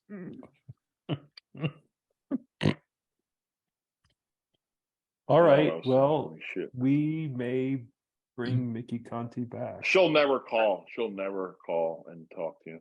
I'm looking for Dorking 2, and what comes up? How to fire hydrant and funky chicken. Hashtag BMX tricks. Hashtag how to Dave Norrie. Wait a second. What? What did you test? What did you check that on? What did you search on YouTube's? The YouTubes. Wow, and that's current. That was shot yesterday. Or how many views are on it, Todd? Doesn't matter. Someone's stealing Dave's bike. Dave, someone's stealing your bike. Or 12 views. What? Dave, someone's taking your bike. Oh, it's Dave. Dave, someone's taking your bike. It was him. It's showtime, guys. I gotta get ready for the show. Oh. I got some extra bikes. I got this bike. Are you 20. Are you bootlegging? Yeah, of course. Is that a question that you need to ask me? You think I got signed up for this show? You know me better than that, Joe. Of course I'm bootlegging. He's awful. I even bootlegged this show when Todd went to go search for Dorking. Ray has a lukewarm coconut. Oh, I just figured I just thought I needed some props. I got some bananas and I got some rotten fruit here on the counter. I do all these from the kitchen now because it's the best place for my Wi-Fi. So there we go. All right, guys, I'm gonna go get some kids on bikes. That's my plan. All right. Okay, Dave. Have a good day. We'll see you next time. Bananas smell. They smell like overripe banana. 2 weeks. 2 weeks? Is that on the next? Joe's birthday. Joe's birthday. Oh Joe, yeah, that's how right. old are you gonna be? That's happening in 2 weeks. 50. Yep. Oh, Yep. oh my it's God. gonna it's gonna be at the Hall of Fame. What a Wish good I place could to go. spend your 50th. Right? Yeah, for sure. I can't go. I can't make it. That's all right. We'll FaceTime. You want to try it, Joe? My- We'll see my you pa- my- not too much later than that, Ray. So that'll be good. Wait, what happened? Not later? What? I said gonna we'll see see you you in not June. too much later No. than that. So just a month and a half later or something like that. I can't wait. I can't wait for the Buckeye thing. That's going to be spectacular. I've gotten a lot of messages from people on Instagram and Facebook about like I people could want to buy imagine. some of this nonsense. Yeah. Yeah. It's a big deal. Yeah, it is. I'm going to put some big And- prices on this stuff because And now it that ain't you're cheap. on branch show, it's Elliot gonna- needs some new Nerf guns.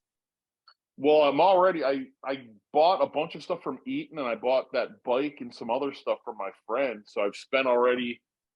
I spent $1,000. Oh my goodness. On stuff. stock. I did. What? I got. Yeah. You'll Well, make the guy that I got the $1,000? bike from, he paid. He bought it off Gary a while ago, and then. So I bought it off him for about 100 more than he paid, and then he gave me 2 sets of bars, and he gave me some Club Homeboy stickers. But how did you get to $1,000, Ray? Break us down. Because- What is that? Because I gave him 500 for the bike, 2 sets of bars, a bunch of Homeboy stickers, a stem, and some original 2 Freestyle magazine posters. If you remember those posters that came in the first couple issues. And then Eaton, I bought a DMC frame and fork and some other stuff and a whole bunch of his leathers. I got like a full Mongoose uniform. I got Haro leathers. I got a GT, a dyno, like the leather. So like, I mean, Where with did you Eaton get the stuff- dyno? Like who rode the dyno leathers? No. Oh, Eaton. All the leathers are from Eaton. Eaton had dyno leathers. He was sponsored by Mongoose at one point. They were doing Oh, shows. that's right. So I may have overpaid a little bit, but hopefully I make some money off Gary's bike. Because Gary's bike, I was talking to what's the guy that I was talking to a couple weeks ago? Can't think of his name. What's the guy that lives near Dave that does all the bike stuff? Shad Johnson. Shad Johnson. Shad. I talked to Shad for like an hour, and he was saying that Gary's bike, that original bike, will sell for like over $2,000 because it's Wow. a full team bike that Gary got, and it's everything there but the brake cable and the pedals. So that bike should, I'll put probably, $3,000 on that and see if anyone is interested in that, and and then I'll just drop the price as time goes. But It's so good to have a pricer. Yeah. yeah. And he's like, and I could call him anytime. He's so knowledgeable and so down with it. Such a nice guy. Where Shad's just like, call me anytime you have a question. Like I'll probably be calling him that day and be like, yo, how much is this? So You should ask Gary. Super You cool. should ask Gary at the museum, see what he thinks it would sell for, because he's also very knowledgeable. Oh, that's right. Oh, Gary at the yeah. museum. I mean, he told me I was going to put my Skyway on for $3,000. He's like, put it on for $5,000 and see what happens. yeah. So you never know. And you got He 5, right? and I got 5. So you never know. Gary being Gary's bike too, Ray. I mean, that Yeah. makes it. Yeah, that's like huge. a And it's funny because sponsored- like That's I have the bike here, like in my little sunroom here, and I walk past it every day. And the more I look at it, I'm like, man, that's a pretty awesome bike. Like, it's a pretty cool bike. You know, I'm just like, God damn, like I kind of want to keep it just because it's such a cool bike. But Well, why don't you the take fact video that of was it? a sponsored bike that Mhm. was sent to Gary that he rode makes it. I mean, it's a yeah, but it's are there people at that Buckeye thing that like are bringing a bunch of cash with, Yeah. with them to buy Yes. stuff like that? Oh yes, Yeah. for Yeah. sure. They're like They'll Woody. just Venmo you. Oh, I like cash. Ray, there are hundreds of I like bikes. cash. I like Hundreds of spending bikes. cash like Red You- Lobster you- cash. You know what you should do, Ray, is you should post it on the museum first. So it's posted at whatever you think is the right price, whether it's $3,000 or whatever. Maybe that's the price. Oh, for like Shed. post it there Shed and say, knows your hey, I'm stuff, too. bringing it to Buckeye. There. Yeah, but see, that's the thing exactly. is then I'm going to have to Post just it there. take it all apart because then somebody's going to be like, hey, man, like I'll buy So it, what? but they're going to be in like Switzerland. And then I got to, you know, No, then you I could don't say have the US fun only. of You taking could say it there. US only. No, you could say Yeah, US but the No. whole thing of bringing everything No. there was going to be part of the fun where because Joe's Yeah. going to stand next to me the Well- whole entire time. Personal. Well, just I'm going to be the other bodyguard. I'm going to hire Joe and Todd as my bodyguards, and they're not going to be able to leave. They're going to have to stand there because they're like, when I have to go pee, someone's got to watch the table. Someone's got to Right. watch the table when you pee. I mean, I could just pee in a Gatorade bottle, but You could pee in a Gatorade bottle and sell that. it's kind of weird. I'd have to wear a skirt and then I just put it up. Another thing we may need, Ray, for our table is a sign that says "Be right back." Went to Red Lobster. Yeah. So just so they know we're coming back. I wonder if we could get sponsored by Red Lobster somehow, you know? There's got to be somebody. Like, is Red Lobster still a big restaurant, like in certain areas or something? I don't know. okay, guys. I do officially have to go now because I'm trying to carry this bike as I ride. I can't do everything.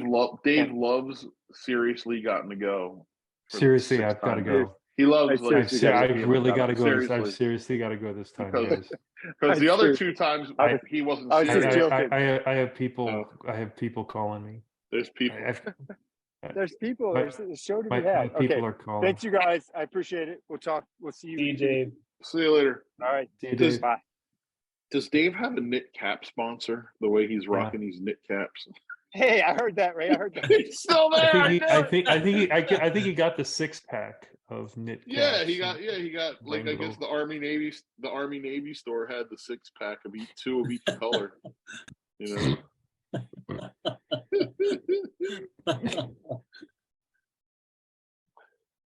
One of the things that really made me laugh was from the Brant Moore show when he's like, "So tell me about factOrFreestyle. What are you guys doing now?" And Ray tells like, "Well, you know, they started with this like." I don't know if you started with the Jose thing, and then you're like, and then it was like this Bob Harrow overgrip. No, it started out. thing You and- guys would ask 3 questions because that's 10 years ago when you guys called me when it was just you guys, and you're like, "Were you ever Matt Hoffman's bodyguard?" Matt Factor Hoffman's Freestyle. bodyguard. It was me and Kevin Martin, and Mhm. then you asked me a couple other things, and then Ants now in it's the just pants. Joe yeah, Johnson, ants in the pants, you yeah. know, Pants and in the now pants. the show is quite different. So I think I explained it perfectly. You did, God but damn it. he goes, but now we don't have guests. We just get on and talk about our weekends. That's kind of true. What are we doing right now? That's what we're doing. We're talking about our weekends and making fun of Dave. We could do this the Baseball Hall of Fame edition. I went to the Baseball Hall of Fame last week. What happened, Ray? Who'd you see? Yeah, we could do this. People would love to hear about that. All these BMX guys would love to hear about the San Diego Chicken. Sure. That was my favorite part, that the San Diego Chicken was in there because I loved that thing when I was a kid. Me too. The San Diego, yeah, you commented on it. It was great. Yeah, it was. San I Diego was Chicken. having flashbacks to This Week in Baseball. Oh, I I love used this to watch week in that as a baseball. kid. Oh, I watch it all the time. Is it still going? Probably not. There are none of those shows are on. Tim McCarver was He a just host. throwed and up. also- Yeah, he blowed up. he throwed up. He also did a he hosted like a individual sports show once where I saw like Eric Evans and Chris Day, and Chris, he interviewed them. So like he went out to the spot in Redondo and talked to Chris Day, and he talked to Eric Evans, and they have footage of them from like the AFA contests. And it was all Tim Carver, cool. Like, you know, he didn't ride, but he was pretty into it. It was really cool to see that, because I knew him from the This Week in Baseball show. So he's like the best host. Yeah. And it was cool to see him doing that. But yeah, I remember. Let's play this week in AFA contests. Yeah. And we'll do one. So like, let's tap into Todd's Instagram right now, because I saw something on that the other day and I was just super stoked. Watch this. This is Aaron Dahl. Oh man, was he good? Yeah, great rider. Fire Hydrant and the Funky Chicken, is that what that is? Mm-hmm. A spastic freak squeak into Funky Chicken. And then he'll do the watch whips. Yep. Which he invented that. Chick whips. And look, he goes to wheelchair. That's like the original front wheel nonsense right there. Look at that. Yeah. It is indeed, Ray. Watch. Yeah. So he does a decade out of here that is just insane. Yeah, he did a double backwards boomerang. Here it is. It's sick. It's like perverted backwards Smith. Yeah. God, he was so good, man. And he's like 7'2". He's enormous. This is the craziest thing that he and Kevin did, Trolley and Caboose, at the same time. I heard backstories about that perhaps there was a long distance phone call involved, but I don't know. And I didn't know that. So if you see like what Flatland was back then, did I talk about on here about when we were at the Hall of Fame and Woody talked about when he decided to hang it up? Did we talk about that? I don't remember. It was so good that I messaged I can't think of his name now. Smith Decade, Jerry Smith. So I asked Woody, when did you realize, like what was your last contest, or when did you realize like you were done? And he said that he went to a contest. Now that must have been in California because he drove there, and he said he was taking his bike out of his car, and he saw Jerry Smith, and he named the two other guys, and they were just warming up. And between the three of them, they did like 9 tricks that Woody had never even seen before or something. And he's like, these like are little kids and they're killing it.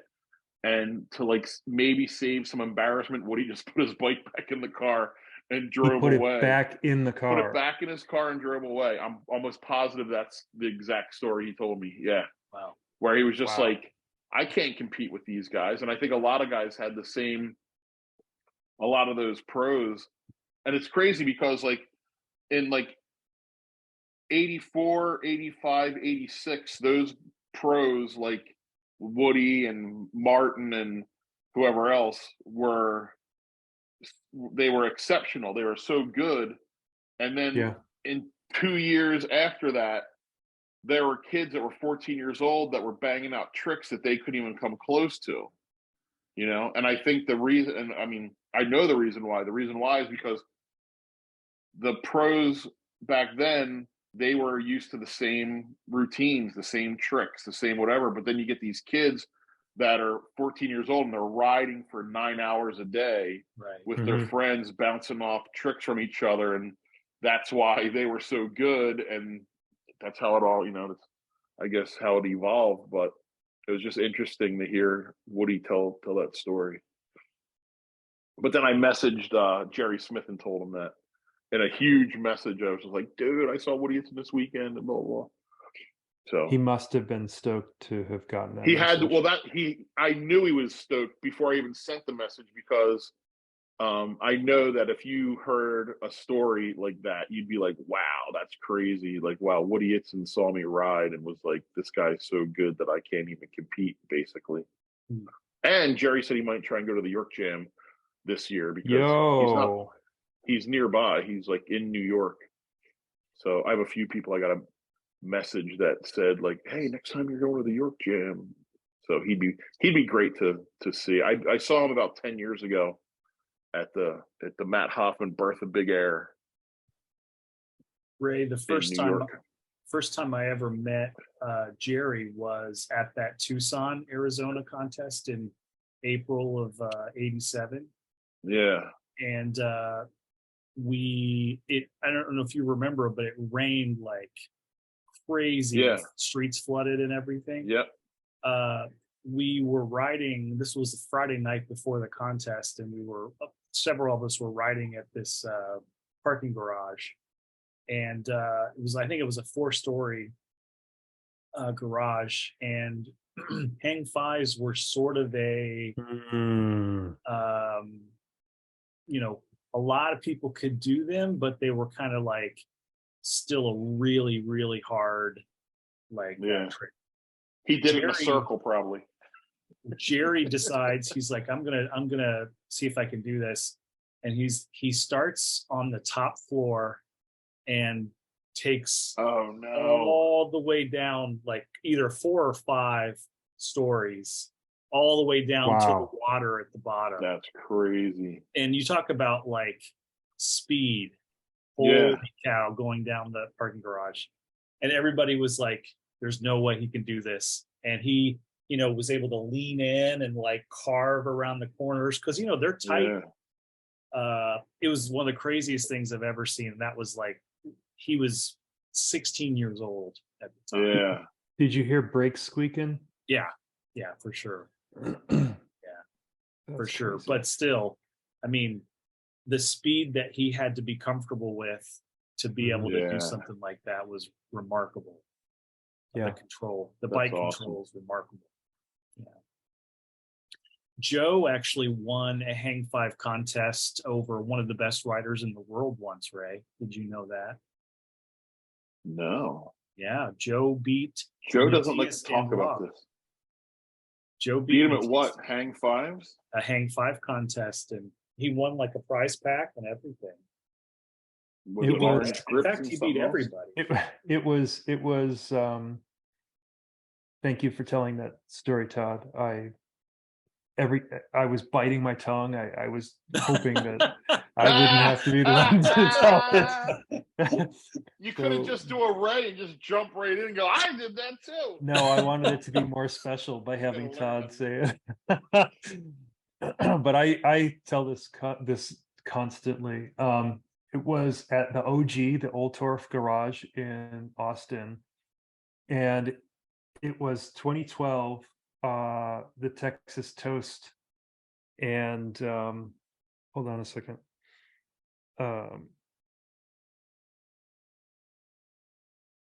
And they at this jam, Ray, there were like a bunch of different kind of contests. So it was like, oh, can you do a funky chicken slalom, or that kind of thing. And they had some prizes for who could kind of do this. And it was all different levels of riders. I mean, pro riders, expert riders, old school riders were all there. I met Ron for the first time at that contest. He came by to like watch the contest. But okay, so the jam, the Old Torf Garage, it's a long, parking garage, single level, I guess. It seems like maybe there was a little bit of slant, but the contest was how many times around could you go? Oh. And In a hang five. Yeah. in hang five, and it was Matthias was like we all started at different, like same space but different times. So like one went. Dane Beardsley was there. Dominic was there. I don't think that he was in it, but Matthias was in there, and I was having an amazing time. And I'm doing it. I'm like, come on. I'm like towards the end. I'm sort of like wiggling around, and I get down, and I turn around, and everyone is looking at me, and they're really far away from where I was, and I was like, wow. yes, I'm the telling this champion. story Is what you thought. forever. Exactly. Yep. Yeah, and I got an Front wheel nonsense iPad at its best. yeah, totally. Yep. Yep. He killed it. Beat everybody. I was so happy. And then my run, I blew up. Like I Blowed didn't, up. Say it right. my run blowed up. It was brutal, because I had to practice in this underground parking garage, because we had given up the first Terradome. And Todd had a flawless run there. Of course and he did. He rode to the orb. Girls just want to have fun. Fluffy little clouds, and Pushing little daisies. It was like, oh look, I got goosebumps. It was so awesome. Like, he slayed it. It was a perfect run, and I was going nuts. I was like, Artron Carter fights for the grid. You did it. And he's just like, thanks, Joe. Thanks, Joe. Thanks, Joe. Calm down. Calm down. You need to calm down a lot, don't you? I get overstoked quite a bit. Overstoked. I think I hear Mickey calling. Hold on. Dude. You Ray is heard going the to voice. totally play this back over and over again. I want to hear that voice. I think that was her. That voice was her, dude. That's crazy. You can just punch her name in and it shows up and you can call her. It's got to be her. Man. Dennis would know for sure. No, he wouldn't. Dennis probably hasn't spoke to her since whenever. Maybe he secretly married her. Dennis is already married, right? You can marry two people. I don't know if you've ever seen the stuff about planet Earth, but some men get married to more than one woman at the same time. It's been done. It's been done. I work with a couple people that are like, this is my wife here, but I have another wife and kid in the Philippines. I'm like, really? I'm like, yeah, you can do that. Okay, whatever. Yeah, you can do that. You can do that. In the Philippines, we do it all the time. I'm like, really? I'm like, yeah. Yeah. That has always confused me. Yeah. Always confused me. Yeah. People sometimes get married to more than one person at the same time. Mm-hmm. I don't know. Hey, I ordered Frog Bar's die cut stickers today. Hold on a second. Oh, this is pretty amazing. Where did you order them from, Joe? Sticker Mule. Oh, awesome. Yep. And I got the nice kind, the cutouts. Yeah. Oh, yes. That's awesome. It's going to go to the 5 best freestyle bikes. And I guess what we'll have to do is we'll walk up. Maybe I'll get Joe to do it. Joe's the people person. And we'll say, would you like to participate in the... Oh, we need qualifiers. Think of a name. And it'll be... Todd, you and I should do the qualifiers. We gotta think of we gotta put something on the back that says we gotta figure out how to put something on the back of this. Hey, didn't you want me to come I want you up to do with something? Yeah. Yeah, you wanted me to come up with a word. Something it's very small. It's about the size of a quarter. Something I can adhere to the back of that says this bike has this gold medal is because it passed an inspection, is basically it. Each bike is being inspected by me to see if it's freestyle worthy. Sure. Is that, you know, I- and it's yeah, it is. self-proclaimed, like I'm not a professional, but it's just, I put it in the group chat and I talked boy, about I'll it. tell you, the other- someone's going to be excited day. about getting one of these things, man. Well, Look, that's they're for all sure. like, look That's at this. awesome. I mean, who doesn't like getting an award? You know what I mean? Did I ever tell you the one when my son, his like 5 years ago, his team in like just like the community basketball thing, they like were playing for the championship, and when they were done, they won a gold medal. And my son was like, the day before, he's like, "If we win, we get a gold medal." I'm like, "Yeah, buddy, it's gonna be great." And then That's awesome. and then so they win the gold medal. He's all excited, and he's like kind of looking at it. He takes it off and he's looking at it. This is after like they win and they're all going nuts, and he's just going, "Hey, Dad, what's this thing made out of?" And I'm like, "Well, buddy, it's not real gold." And he just takes it off and just hands it to me. I have it hanging up in the garage. He just was all disappointed. He went from like, we just won the championship, to he thought it was real gold, and it wasn't. And then he just got rid of it. He didn't keep it. But his father, Remember to his father drink kept it. your Ovaltine. Ovaltine, it was the same thing. Yeah. Yep, same thing. Just full disappointment.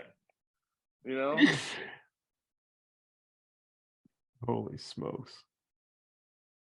Kind of like when Dennis and Joe were like, "You guys are going to get off Haro and you're going to get paid by Danup. You guys are going to make hundreds of thousands of dollars a month."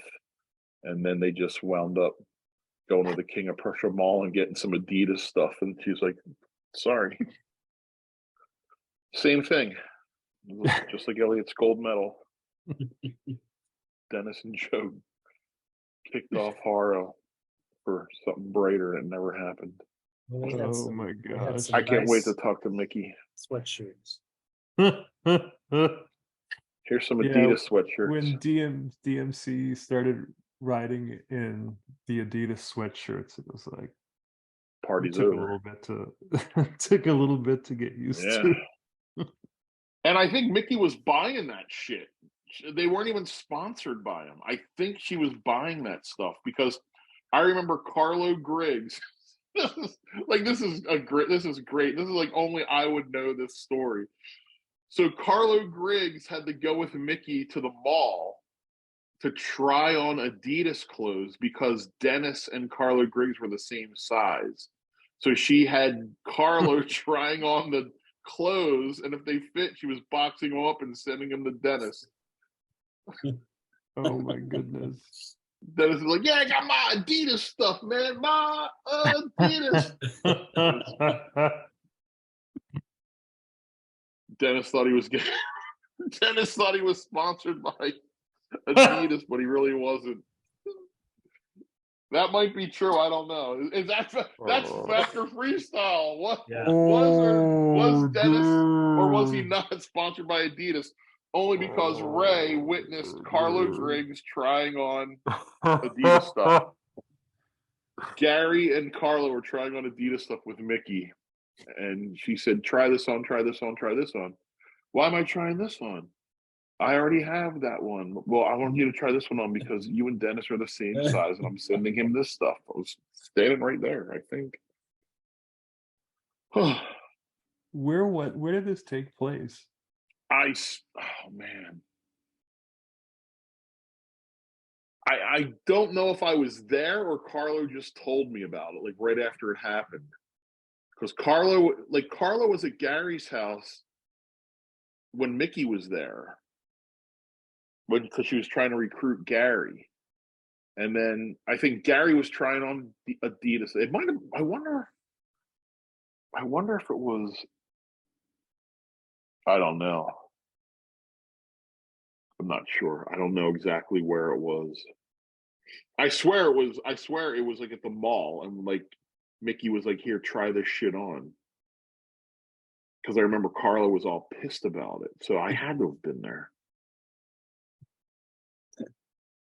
I don't know. It's still a great story. Oh, I found it. The big word that you wanted for the medal. Oh, for the clam? Oh, for the metal. It's going to say incontrovertibly authentic. Can you fit that in a circle? Do you know a design guy that can make me a little printout of that, and then I can make something Yes. at work or something? It's got to be the size. Well, I guess you can make it any size. It's got to be about the size of a quarter. Yes. And then,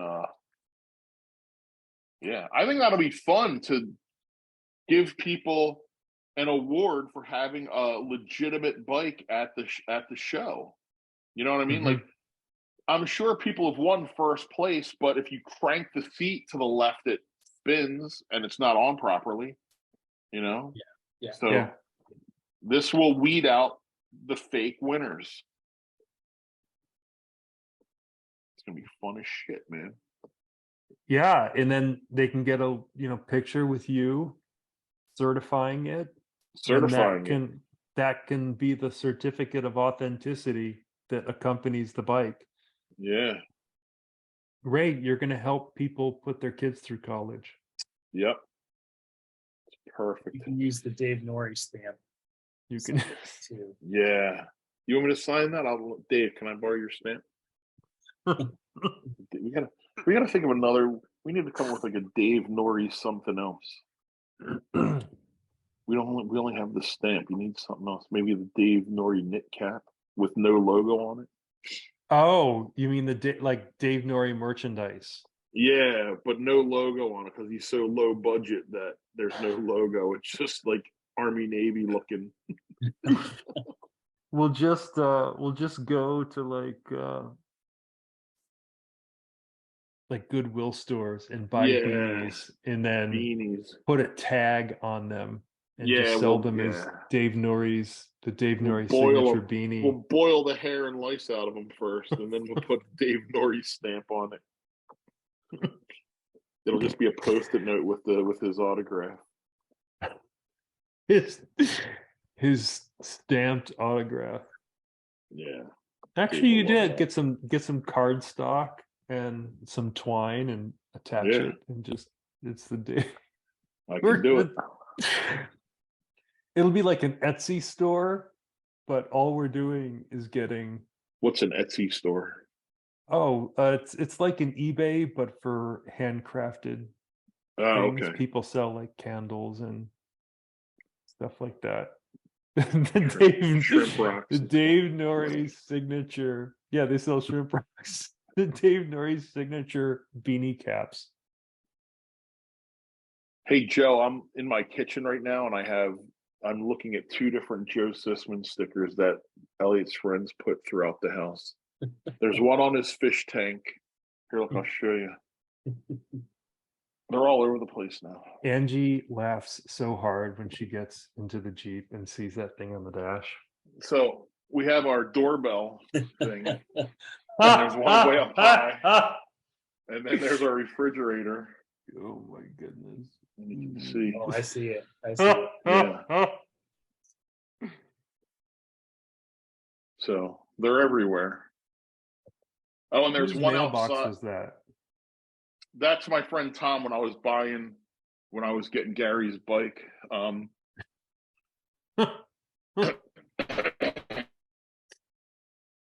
then the Wi-Fi goes out. Ray's walking to a parade right now, Todd. Ray, you owe somebody $60.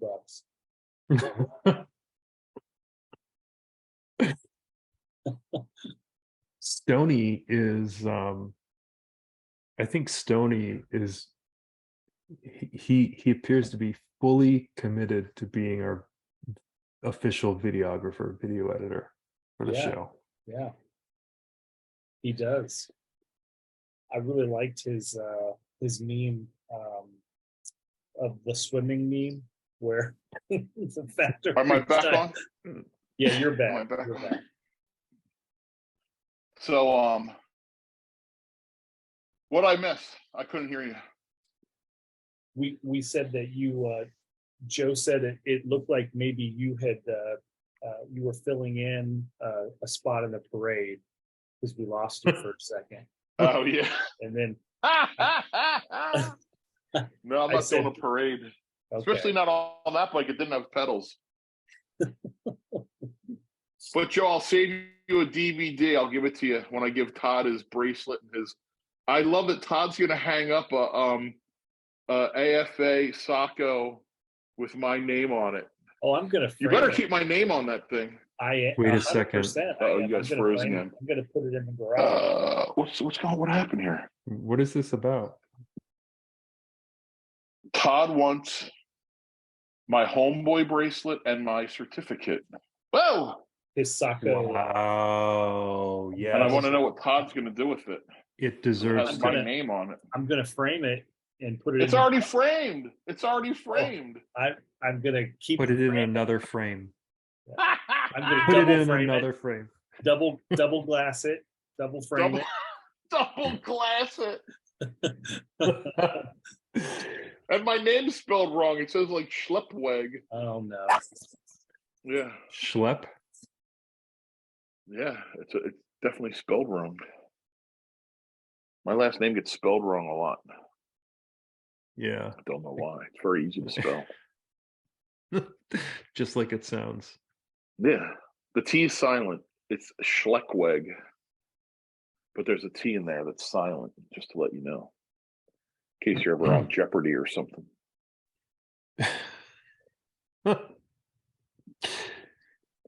It's funny to me. Sometimes I will see Ray, even when he's being Ray, I'll catch glimpses of. Remember when he did the video for your 1 year coronation anniversary, Joe, for the hoods, and Ray did all of the different imitations of like all the different people. So Ray, you like for Kevin Jones, you were like, oh, I remember that. Yeah. I did Chris Young. Didn't I do Chris like, Young? And you were like, hang on a second. For Chris. he is always on the phone. There are times that I catch little glimpses of each character in Ray in real life, and it just makes me laugh. Like I'll catch a little Kevin Jones glimpse, and it just it's hilarious. That was so funny.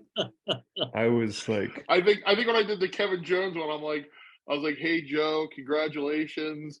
I'm glad that you're plywood hood, and so anyway, his name is Joe, right? Yeah, okay, yeah, Joe. Exactly. Exactly. His name's Joe, right? Oh my god.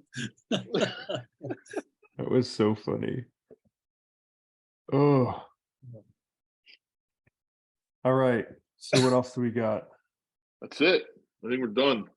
I gotta did go it. buy some suction tubes to try to get a piece of plastic out of my frame. So I can't believe there's holes in the tubes back there. I think I know how to fix it. I'm not even kidding. What happened is that thing went in a certain way, and the way it's shaped, it won't come back out. It's just impossible. Like it's the way it's twisted. So you have to try and get it back down as close to that hole as possible, and just put a little smidge of glue or something, and that way it'll just hold it there, and then let it sit, let it dry, and then you'll probably, get just some super glue or something. It's the only way you can do it, man. Or get a new bike. Sell it at Buckeye. it's like I've only had this frame for like a month. So stupid. Got Nagy for like 2 years. He was running these double walled rims, and he broke a spoke and he broke it off at the nipple, and he let the nipple go back in Oh no. Inside and inside the rim, and so he would he's there doing hang fives, and it's like annoying, so annoying. That would drive me crazy. I would have to fix it. and then he lost it. Like he took his wheel off, and so he'd take his wheel off and shake it, and he couldn't find it. He was all ready to fish it back out, but every time he took his wheel off, it like cowered and hid. Oh my gosh. Yeah. So, I put electrical tape on whenever I like, because I'm usually breaking them at the hub, yeah. and that's why I've got 36 spokes and one, like it looks like a valve valve stem, but it's wound up hockey tape. Whatever works. That's how we do bike mechanics. That grip tape is so old, Ray. Tape. Do people still put grip tape on? No, they'll put it on pegs. They'll put it on pegs, but I use No hockey shoe tape glue? on pegs. I Huh. used a combination of shoe glue and hockey tape Shoe on glue. most parts of my clothes and bike. Yeah, I've seen your Spider-Man pants, your pegged, metrosexual pegged Spider-Man pants. Did you fall asleep, Ray? I'm right here. What? I'm talking to you. What are you talking about? I look over and poor Ray's like, he's yawning and he's checking his watch. And This is right around my nap time. I got to see. Well, the Phillies are on right now, though. The Phillies, They You did know. start this week. That's right. That's yeah. right. I know Joe's This was very a good excited show. about it. We covered a lot of ground. Just the Mickey call, if that could be her, is unbelievable. That is amazing. It really God, is. if Joe texts tonight and says, I got a call back, Mickey said she's not interested, even that's awesome. Yeah. Yeah.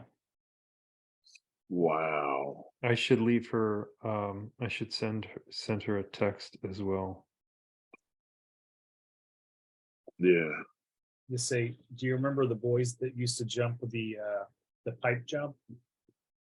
Yeah, Dennis. No, you got to keep it very respectful because I think she feels that BMX did her dirty. She may have been embarrassed by that fall. If anything, if you really break down that session she had in Gary's backyard, she was going for it. She was trying to ride the ramp. She There's really nothing. she There's tried. really nothing to be embarrassed about other than like face planting. But if you really think about it, it took some real balls to do that and fall and get up and Oh, absolutely. All right, I Still really texted her. funny too.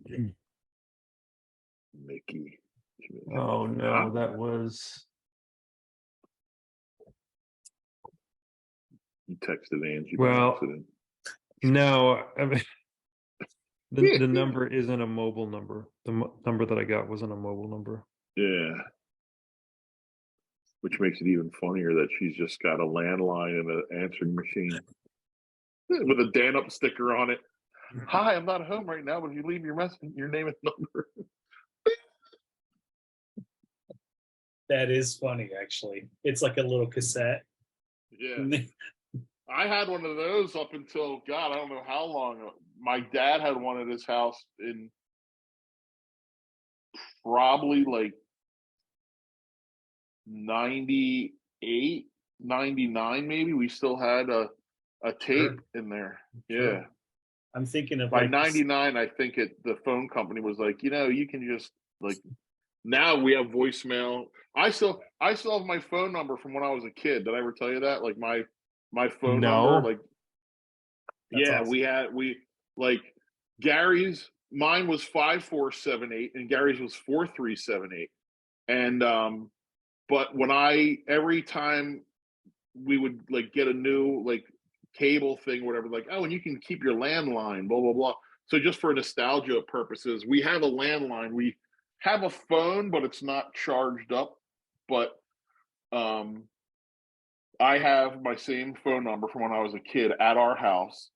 And also, I think I told you this, if you watch Joe Kid on a Stingray, when they show Mike Dominguez pipeline card and they turn it around, it says Mike Dominguez, and Mark Eaton put my phone number from back then, which is my current phone number. So my current phone number is Mike Dominguez's number on this thing. And that's the kind of thing Mark would put on there because he knew I would look at it and recognize it immediately. Yeah. So I thought it was pretty funny when I first saw it. I was like, he put my number on Dominguez's card. That's awesome. Yeah. I remember. No one's called, though, to ask for Mike Dominguez yet. Yeah. Well, they will after this show. It's been a few years. Well, after this show. Remember Seinfeld when George used to do his answering machines? It's like, believe it or not, George isn't at home. Remember Listen that? to Todd He would record- singing. Oh, isolate that. That was Man, so we gotta- funny. We got to find Todd a karaoke machine. Did you hear that? Yeah, That was really good. yeah. You sound like a Really school good. principal singing at a parade.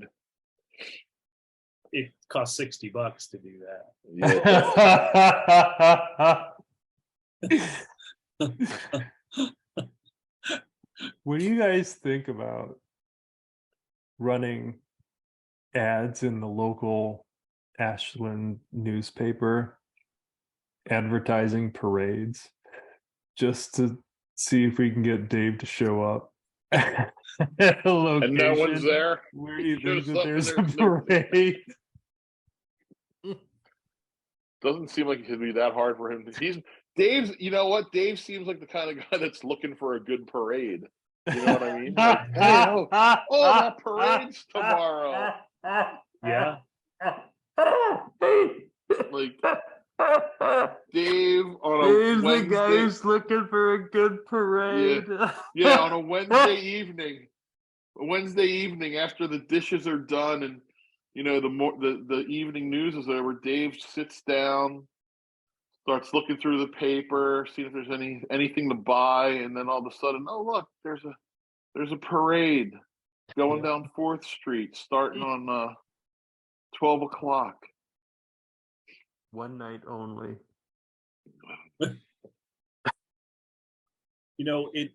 We should maybe talk to Dave to see if he would think about getting like a jersey and some leathers. You remember how you used to have like sayings on the butt of your leathers, like Yeah. "Do a trick" or El Cid or Set or exactly Thea or The real McCoy. I remember the real McCoy. That was on the back. jersey.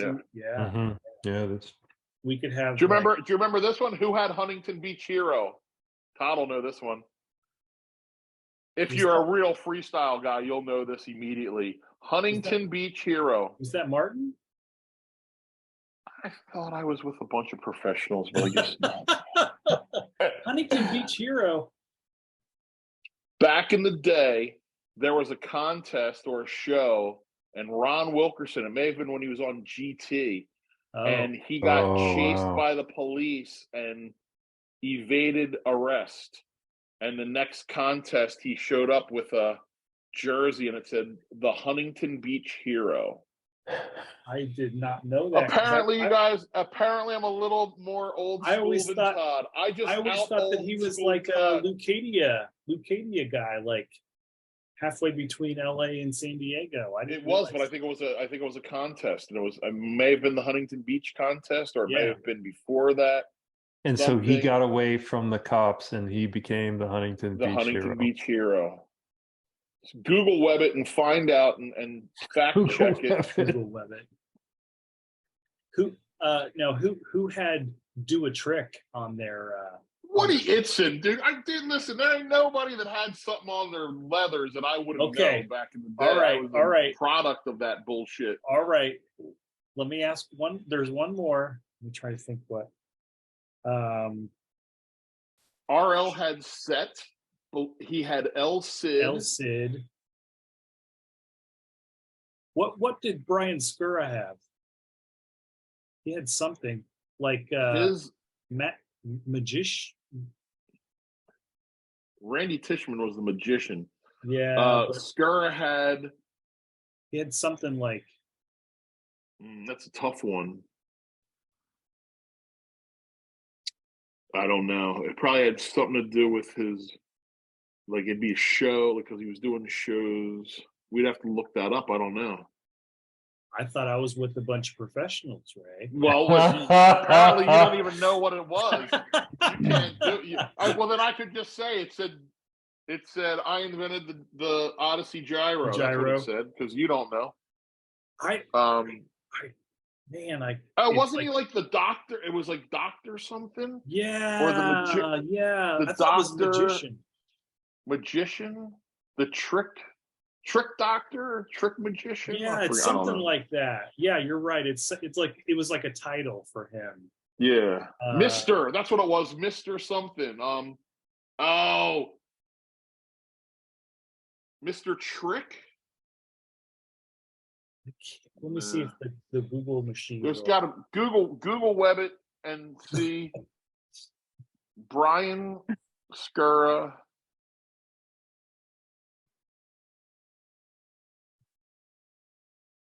That'd be a good one.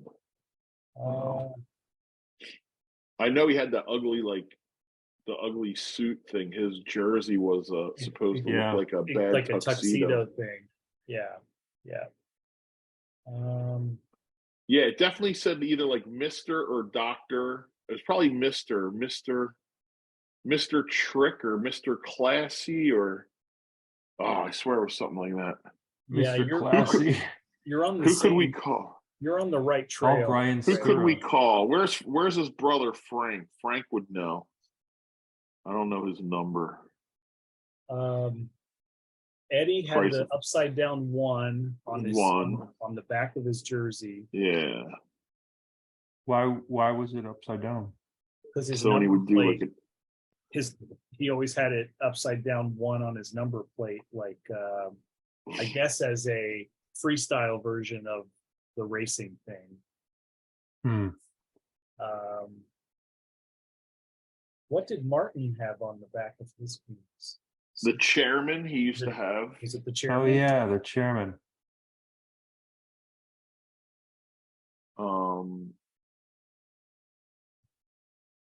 Yeah, later in the sport, people didn't have anything written. Like, anyone, there were no amateurs that had it written. Right. You know what I mean? Like, it wasn't like Diz and Seppi had, and Gary had Pinky on his jersey or on his pants, I think. Yeah. Gary, Diz, and Seppi, they were all amateurs. They had their names on their uniform. Because Gary's definitely said Pinky. Joe loves the story about Gary's name, Pinky. That's just insane. It's so insane. Hearing Magoo explain that when I was 16 was just like, oh. God. Yeah, RL definitely had El Cid. I'm looking at some photos here. Here's one of Scotty Freeman. He just had Skyway on the back. Hey, is Scotty really coming to the? Oh yeah, that's right. He sent me a message. Yeah. I got to write him back. Oh no, I did write him back. Yeah. That's what it was. He has family that's in Ohio, and he's like, I'm gonna whatever. And then he texted me back and said, yes, I'm definitely going. I forgot all about him for when we were at the Hall of Fame. He would have went to that. That's right up his alley. He would have went to that trip in a second. And I always forget about him. Like Scotty and I'll text in spurts. Like for a month, we'll just text back and forth. And then for 2 years, I forget about him. And then something will come up and then he'll text me and then we'll be like best friends again. I'll be like, hey, dude, what about this? Hey, you want to come out to this? And then I forget about him. But that's what happens with a lot of people. You just forget about shit. I'm a busy guy. Look, I know you're a busy guy. My wife doesn't think I'm very busy, but I'm a busy guy. There's a lot of stuff you got to tend to. Tons of shit, dude. Like, who's going to cut this pineapple tonight? It ain't going to cut itself. I know that. Oh no! What happened? Joe's delicate white skin just. I went to put my the stir stabbed him. Yeah, no, it's an incense. It's like being. Oh, you burnt yourself. Burnt with a cigarette. That's nothing. You watch Kung Fu when he picks up the thing and gets the Oh gets yeah, the 2 burn marks. That's nothing then for you. You're a there's karate nothing. man. I Full look. karate I man. was You can- like, oh, I recognize. You that. let out a Pay squeak. I attention. thought you saw a mouse that squeaked that you let out. I was like, what is that? Squeak. A little incense burn. What kind of ninja are you? You should have just took that. Take the pain, like they said in So- Karate Kid. So, this is the country, and this one time I was heading into the hot tub, and we've got like this. Oh boy, I hate when your story starts off. It's heading like into the hot tub. it's like a landscaping thing. It's not a railroad tie. It's like actual, not quite a telephone pole, but like a hardy. You stub your wood pinky thing. toe on it. No, and it's hollow in the middle. And I look in one day, and I see this head looking at me, and Oh, it's it's a little about mouse, no, it was a snake. a rat. Oh, a snake. It was a snake, and its head was like maybe about like that. Like it was maybe not, but it was a big one. And he just slowly pulls back. And I'm like, oh, he's probably living like there's a crawl space because the schoolhouse is on a crawl space. Well, there's a little door to get in the crawl space, and I'm like, I go out to lunch one day. And it I says come snake on it. back, no, and there's a little baby snake right there. Uh-oh. And I just throw a towel on him, gather him up and let him go outside. But then I'm like, Probably come right back. I know into how the he door got in that the says house. snake. Yeah, I know how he got in the house. they live here. They live here too. Yeah. They do. They live here too. I've Yeah. got rules. Like I won't mess with anything outside the house, but if it's in the house, Yeah. you came into the wrong house. But yeah, it's a little baby snake. And I'm like, oh well, here we go. That was Living out in Todd's the country. breakdance name back in the 80s. Baby Little snake. snake? Remember that? No, baby Little snake. baby snake. Little baby snake. Do you know what Mark Eaton's breakdance name was? I might have heard it at one time. I can't think of it now. Electric E. Electric E. Electric E, like Electric Eaton. Sure. That was pretty spectacular. You haven't lived unless you had a breakdance name. I didn't have a breakdance name. So I didn't have a breakdance name. Nope. All right, boys. I say we I'm outta wrap here. this up. all I'll right. send you the raw footy. Don't even when it send processes. You don't need to send it. It's so just, funny. just isolate the Mickey one and send that to me. I don't got time to look through all that bullshit. All right, Mickey was at 4:13. Yes. So I think we started Wise just Todd. 5 minutes Wise before. Todd, and your homework, Todd, I'm giving you homework. Your homework is to find out what Brian Skura had on the back of his pants or Okay. back of his jersey. I'm gonna keep looking. Yeah, I'm gonna. Whoever finds it first wins. Okay. Go get another I one. might just make a phone call. I have a couple of savants when it comes it's down on- to. I think it's on GTV, so I'm gonna look at that. No, you're gonna cheat. Okay. Hey, maybe this is how you can make the content. Maybe you can make this like a cool stop contest because we got one entry for the fire hydrant to cherry picker. Well, then we know Did who's he gonna pull it? win. Did he pull it? He pulled it. Good. Yeah. It was his ride out was good. He jumped basically to the ride out. Oh. I don't remember people doing that. Oh, Like this is really weird. Like somehow this audience is not doing fire hydrant to cherry picker. So Ray, you called it out. You're like I don't think that people can do that trick. It's a very hard trick.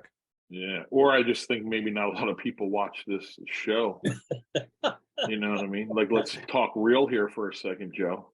I don't. So this is what's strange. Okay, if Todd 500 people watch this show, which, okay, just say 300, 200 people watch this show, there might be one person that could do a fire hydrant to cherry picker. Maybe one person. Did we ever tell you about the infinity roll contest? No. Okay, this is good. This is I think it was definitely in TD3, so I was like Checking that burn. 42 or 44. and my birthday. And so Scott Nagy and I were riding. We were having a session. It was my birthday, and I was like, you know what might be fun is if we could muster up like $500, and then we had an infinity roll contest, but the contest was just so that we could watch dudes get dizzy and fall over. And so I was like, I think this is a really good idea. And I made a crappy flyer, and I was like, $500, longest, it's called the Edge of Infinity contest. And all you have to do is an infinity roll, the longest infinity roll. And we set a date, like a deadline. And Todd, what was it? The first round, you were the only person who actually did an infinity roll. I don't know. we What had- is an infinity roll? What's that consist of? It's like a roll. It's like a rollback in a circle on the In a rear circle, and price. you just Yeah. you just kick the tire, Yeah. Todd was the and then only some people one. would throw a bar spin in the middle of it. Yep. We had a bunch of like non-American riders where English was a second language, and they were newer school, and they didn't even know what an infinity roll was. So they were sending in like long front wheel nonsense combos. They thought it was like the longest, and I was like, so we had to do the first version, and I just basically like like the first 20-30 minute video was just people's entries, and every single one of them got disqualified except for Todd. So then I had to extend the contest, and Brian Huffman was selling one of his amazing oil slick watches, and I bought it off him, and it came with the price tag, and the price tag read $999.99. And so I threw that into the prize pack. So it was $500 plus Brian Huffman's $1,000 watch. And and we got like 20-25 entries to this thing. And Jason Kale, you know Jason Kale from York? Yes. Ray, do you know Jason Kale from York? I do not know. I know 3 people from York. Okay, Jason Kale from York did a really, really, really, really long infinity roll. Did he get the And watch? and Steve Mulder then does like an infinity roll in a very, very large radius. And I looked at that, and I looked at Jason Kale, and I was like, I don't think Steve Mulder Knows did what an an infinity roll. Just the backwards. But if he wins, everyone's going to be pissed. So I'd pick him. And so I picked him. See, did I know it? and Jason Kale blew a gasket. He was Blowed a he gasket. blowed a Blowed gasket. again. He was so pissed. And so I PayPal'd $500 to Steve Mulder and mailed him Brian Huffman's $1,000 watch. Damn. And it's so funny to me. And it was so worth it. That's a funny. great story. All right, let's end on that. How's your burn? I'm worried about your burn. You checked it a couple times. It's Look good. at that baby soft skin. You'll be fine. I'll put a little aloe on it. That skin looks like it sits in a hot tub once or twice a week. I'm like a veal calf. Yeah, you sure. are. Don't let his feet touch the ground. Dave's not a veal calf. His feet touch the ground way too much. When we were in Houston, we walked. Dave was already dressed in like dirty clothes for the Houston contest, and we roll up on him, and he's taking pictures of this woman who is posing in front of someone else's SUV, and Dave was like rolling on the ground, taking like a photo from the. I'm like, Dave, get off the ground.